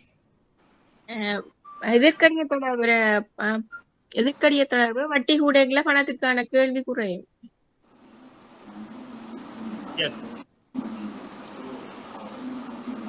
கொஞ்சம் விளக்கமா சொல்லுங்க. 5 மார்க்ஸ் கேட்டுக்கிறதானே பிள்ளைகள்?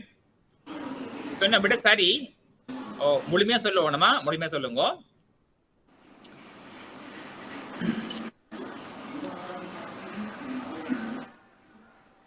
ஆகவே உங்களுக்கு தெரியும் பிள்ளைகள், அதாவது பணத்துக்கான கேள்விக்கும் வட்டி வீதத்துக்கும் இடையே காணப்பட்ட தொடர்பு வந்து எதிர்க்கணி தொடர்பு காணப்படுது. There is a negative relationship between the interest rate and demand for money. If the interest rate will increase, அதாவது வட்டி வீதம் அதிகரித்தால் பிள்ளைகள் கடனுக்கான கேள்வி குறையும். வட்டி வீதம் குறைஞ்சால் கடனுக்கான கேள்வி அதிகரிக்கும். ஏன் சொல்லுங்க பாப்போம் பிள்ளைகள். ஏன் அந்த எதிர்க்கணி தொடர்பு காணப்படுது? என்ன காரணம்? என்ன காரணம் சொல்லுங்க.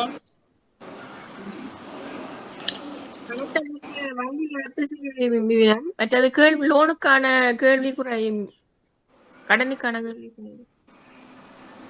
இல்ல நான் கேட்கிறேன்னு சொன்ன பிள்ளைகள், அதாவது வட்டி வீதம் அதிகரித்தால் ஏன் பணத்துக்கான கேள்வி குறையுதாம் பிள்ளைகள்? குறையுது.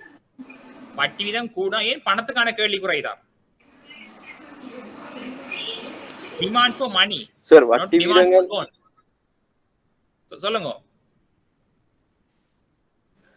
வட்டி வீதங்கள் அதிகரிக்கும் போது மக்கள் வந்து பணத்தை பணமா வச்சிருக்காம முதலீடுகள்ல விரும்புவாங்க. அதால பணத்திற்கான கேள்வி குறையும். ஏன் மக்கள் கையில பணத்தை வச்சிருக்கிறது குறையுது? என்ன காரணம்? ஏன் வட்டி வீதம் கூட ஏன் பணத்தை பொதுமக்கள் கையில வச்சிருக்கிறது இல்ல. ஏன் டிமாண்ட் குறையுது? வச்சிருந்தா என்ன நடக்கும்? கையில வச்சிருந்தா என்ன நடக்கும்? அது வட்டி அதுல எந்த ப்ராஃபிட்டுமே கிடைக்க போறது இல்ல சார். அதனால சொல்றது நட்டம்.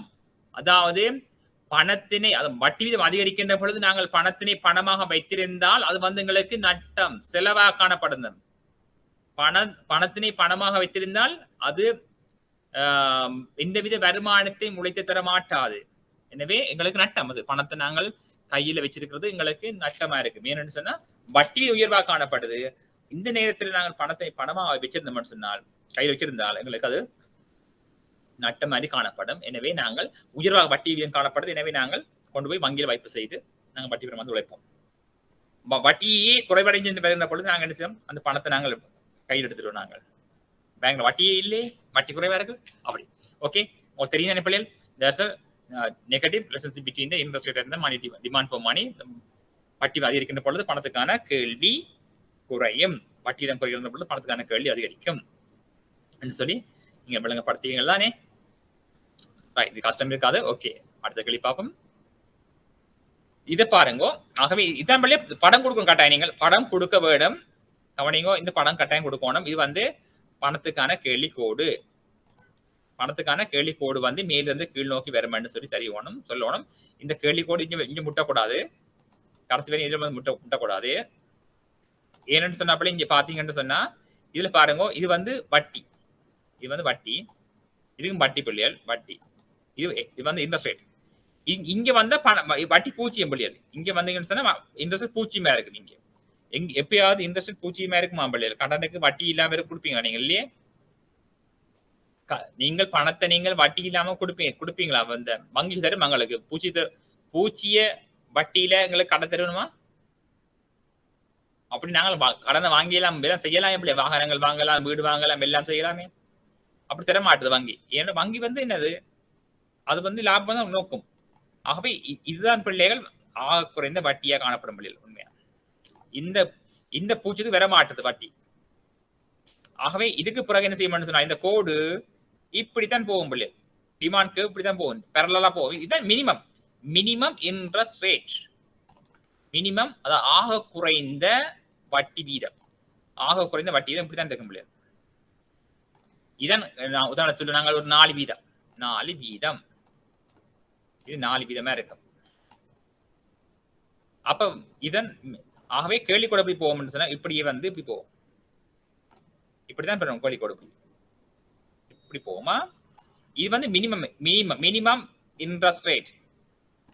இதை சொல்றது நாங்கள் வந்து லிக்விடிட்டி ட்ராப்னு சொல்லுவோம். நாங்கள் லிக்விடிட்டி ட்ராப், திரவ பொறி நிலைன்னு சொல்லுவோம். நாங்கள் அழைப்போம் இந்த புள்ளியை நாங்கள் திரவ பொறி நிலைன்னு சொல்லி அழைப்போம். இந்த புள்ளியை இதுக்கு இங்கால வட்டி இங்கால கூடி குறையும். இங்கால வட்டி இதுக்கு இங்கால குறைய மாட்டேது. குறைஞ்ச புள்ளி. ஆகவே அப்படி இருக்கு. சரி, அது அடுத்த கேள்வி பாருங்க. இங்க பாப்போம். இங்க கவனிங்க. ஓர் பணப்புழக்க பொறி அப்படின்னு பணப்புழக்க பொறினா சொல்றது திரவ பொறிதான் சொல்லப்படுது. லிக்விடிட்டி ட்ராப்னு சொல்றாங்க. இங்க பொறி நிலைமையை நிதியியல் முறைமையில் காணப்படும் போது சந்தை வட்டி வீதங்கள் மீது பண நிரம்பல் மாற்றம் எவ்வாறான தாக்கத்தினை கொண்டிருக்கும் சுருக்கமா விளங்கப்படுதுன்னு கேட்டிருக்காங்க. உங்களுக்கு தெரியும் திரவ பொறி என்று கேள்விப்பட்ட நீங்கள் எல்லாம், திரவ பொறி என்று சொல்லி கேள்விப்பட்ட நீங்கள். இதான் சொல்லி ஆக குறைந்த சந்தையில ஆக குறைந்த வட்டி வீதம். சந்தையில காணப்படுதுன்னு ஆக குறைந்த வட்டி வீதம்.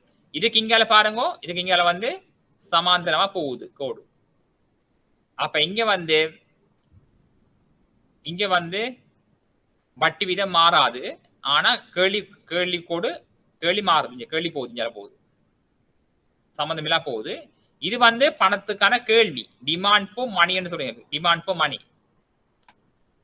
பணத்துக்கான கேள்வி கோடு. இது பாருங்க, இது வந்து நிரம்பர் கோடு, பணத்துக்கான நிரம்பர் கோடு. இது வந்து சப்ளை கர்வ்னு சொல்லுவோம். Supply curve. இது டிமாண்ட் கர்வ். இது டிமாண்ட் கர்வ் இப்படி மேல கீழ் நோக்கி வருது, இங்க சமாந்தரமா போகுது. அப்ப இவருக்கு வந்து இந்த வட்டிக்கும் பணத்துக்கான கேள்விக்கும் தொடர்பு இருக்குது. இங்க பாத்தீங்கன்னு சொன்னா இங்க வட்டி வீதம் மாறினாலும் வட்டி வீதம் கூடி குறைஞ்சாலும் இவர் மாற மாட்டார், இவர் சம்பந்தம் இல்லை. ஆகவே பணத்துக்கான கேள்வி இது பாருங்க, பணத்துக்கான கேள்வி கோடுன்னு சொன்னாங்க. இங்க வட்டி வீதம் அதிகரிக்குது, வட்டி வீதம் கூடுது, இங்க கேள்வி குறையுது. தொடர்பு இருக்குது, இருக்கு எதிர்கணி தொடர்பு இங்கே இருக்குது, தொடர்பு இருக்குது. ஆனால் இங்க பண நிரம்பல் பார்க்கின்ற பொழுது, பண நிரம்பல் சொல்ற பொழுது இங்க வந்து நிரம்பல் மாறாது. நிரம்பலுக்கும் இந்த வட்டிக்கும் தொடர்பு இல்லைன்னு கருதுங்க நீங்கள். நிரம்பல் கோடு இது வந்து நிரம்பல் கோடு, இது வந்து நிரம்பல் கோடு, இது வந்து நிரம்பல் கோடு. ஆகவே இந்த நிரம்பல் கோட்டுக்கும் இந்த வட்டி வீதத்துக்கும் சம்பந்தம் இல்லைன்னு சொல்லி கருதுங்கோ. ஆகவே இந்த வட்டி வீதத்தால வந்து நிரம்பல் மாற்றம் அடையவில்லை என்று கருதணும். அதாவது குறுங்காலத்தில் வட்டி வீத மாற்றத்தினால் நிரம்பல் கோடு மாற்றம் அடைய மாட்டாது, நிரம்பல் கோடு மாற்றம் அடைய மாட்டாது, சம்பந்தமே இல்லை. நிரம்பல் பண நிரம்பல் வந்து வட்டி வீதத்தோட நெருங்கிய சம்பந்தம் இல்லைன்னு சொல்லி கருதுவோம் இல்லையா. ஆகவே திரவ பொறி நிலைமை நிதியியல் முறைமையில் காணப்படும் போது சந்தை வட்டி வீதங்கள் மீது பண நிரம்பல் மாற்றம் எவ்வாறான தாக்கத்தை கொண்டிருக்கும், தாக்கம் இருக்காதுன்னு சொல்லுங்க நீங்கள். அதாவது வட்டி வீதம் மாற்றம் அடைகின்ற பொழுது பணத்துக்கான கேள்வி மாற்றம் அடையும், சரியோ.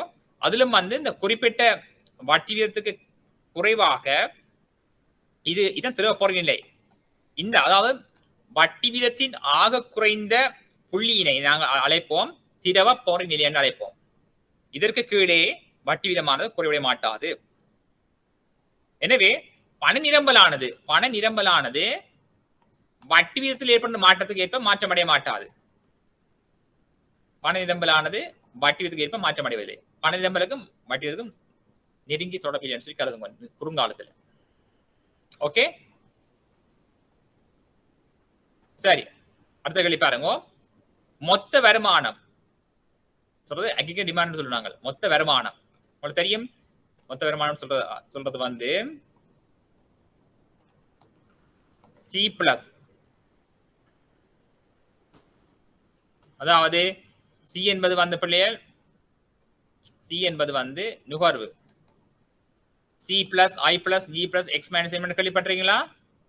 நுகர்வு, முதலீடு, அரசாங்க செலவு, ஏற்றுமதி இறக்குமதி கேள்விப்பட்டிருப்பீங்க. அதாவது C plus I plus G plus X minus M கேள்விப்பட்டிருப்பீங்க. அதான் சொல்றது மொத்த கேள்வி அழைக்கப்படும். மொத்த வருமானம் அதிகரிக்க தொடங்கினால் அது பணக்கேள்வி மற்றும் சந்தை வட்டி வீதங்கள் மீது என்ன தாக்கத்தை கொண்டிருக்கும் பொருத்தமான வரைபடங்களும் விளக்கத்தை கேட்கலாம். அதாவது வருமானம் கூடுது, வருமானம் கூடினால் உங்களுக்கு வருமானம் கூடுது பிள்ளைகள், வருமானம் கூடினால் பொருட்கள் சேவைகளுக்கான கேள்வி கூடுமா குறையுமா?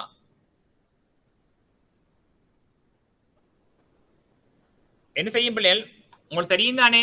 கூடும் சார், கூடும். அதாவது உங்களுக்கு தெரியும். இது வந்து ஒரு ஏனைய காரணிமை பார்க்கணும். நீங்கள் இங்க பார்த்தனாங்க இந்த இன்ட்ரெஸ்ட் ரேட் வட்டிக்கும் பணத்துக்கான கேள்வி பார்த்தனாங்க. இங்க பாருங்க, வட்டிக்கும் பணத்துக்குமான கேள்விதான் இந்த கோடு போகுது, இந்த கோடு போகுது. வட்டி வீத மாற்றம் அடையக்க பணத்துக்கான கேள்வி கூடுது. இது வந்து கேள்வி கோட்டின் வழியே நகருது. இப்ப வருமானம் கூடுது, இன்கம் கூடுது. இன்கம் கூடுனால் கேள்வி கோடு வலப்புறம் நோக்கி நகருது. Demand curve shift to right சைடா கூடுது, இம்ப்ரூவ் பண்ணுது, கூடுது, இன்க்ரீஸ் பண்ணுது. ஆகவே எங்கட ரெவென்யூ கூடுகின்ற பொழுது, இன்கம் அதிகரிக்கின்ற பொழுது, இன்கம் கூடுகின்ற பொழுது demand curve shift right side வலப்பக்கம் நோக்கி நகருது. பாருங்க, வலப்பக்கம் நோக்கி நகருது. படம் கீறுவோம். நீங்கள் இப்படி ஒரு படம் கீறுங்க. அதாவது டிமாண்ட் கர்வ் வந்து வலப்புறம் நோக்கி நகருதாம். இது டிமாண்ட் கர்வ் வலப்புறம் நோக்கி நகருது. இப்படி இந்த காட்டி கிடக்குது. இதான் இந்த கோடு.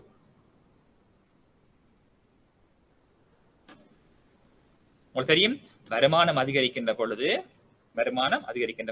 இன்கம் கூடுகின்ற பொழுது பணத்துக்கான கேள்வி, டிமாண்ட் ஃபார் மணி, பணத்துக்கான கேள்வி கூடும். ஆகவே இப்படியே போகும்.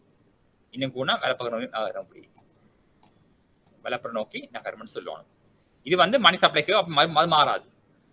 மணி சப்ளைக்கு வந்து இந்த இந்த YH-க்கு சமாந்தரமா கீழ் விட தெரியாது. இவர் மாறினாலும் இவர் மாறினாலும் இவர் மாற மாட்டார். வட்டி வித மாறினாலும் இங்க இது மாறாது, சப்ளை மாறாதீங்க. சப்ளை இப்படிதான் நிலையாத்தான் இருக்கு. ஆகவே உங்களுக்கு தெரியும், மொத்த வருமானம் அதிகரிக்கின்ற பொழுது பணத்துக்கான கேள்வி கூடும்.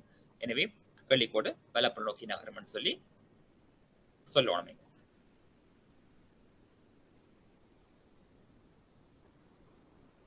அஞ்சாங்கல்லி வாசிங்கோ பஞ்சாங்கல்லி டைம் ஆகுது. உங்கள்ட்ட பிள்ளைகள் உங்களுக்கு இது அனுப்பி இருக்கிறேன். இது அந்த ஆன்லைன் கிளாஸ்ல போட்டிருக்கிறேன், இந்த கேள்வியும் போட்டிருக்கிறேன். நீங்கள் இதை வந்து மெயில் பண்ணினீங்கன்னு சொன்னா நான் இது அனுப்பிவிடுறேன். உங்களுக்கு சேவைன்னு சொன்னாருக்கா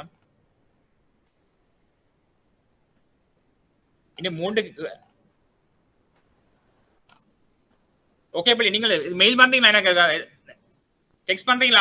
வேண்டாம், எல்லாம் நீங்க பாப்பீங்களா? இல்ல கூகுள் கிளாஸ் அப்படி பாக்கலாமா? உங்களுக்கு எடுக்கலாமா? ஓகே சார், எடுக்கலாம். எடுக்கலாம் தானே? அப்படின்னா எடுங்க, பிரச்சனை இல்லை. அல்லது நீங்க கஸ்டமர்னா நீங்க மெயில் பண்ணி விடுங்க, எனக்கு இமெயில் பண்ணுங்க. இமெயில் தெரியும் உங்களுக்கு. இந்த இமெயில் அட்ரஸ் இதுல இருக்கு பாருங்க, கிடக்கு மணிக்கு இதுல போடுங்க, இதுக்கு போடுங்க, இமெயில் இதுக்கு மெயில் பண்ணுங்க. இந்த அட்ரஸுக்கு இதுக்கு வந்து நீங்க மெயில் பண்ணீங்கன்னு சொன்னா எனக்கு அனுப்பிவிடுறேன் உங்களுக்கு தேவையானது. நீங்க எத்தனை பேர் இந்த வகுப்புல இருக்கிறீங்க பிள்ளை? வளமையா தெரியுமா எத்தனை பேர் உங்களுக்கு இந்த கிளாஸ்? எத்தனை பேர் இருக்குங்க மொத்தம் பிள்ளைகள்? யாரா சொல்ல முடியுமா?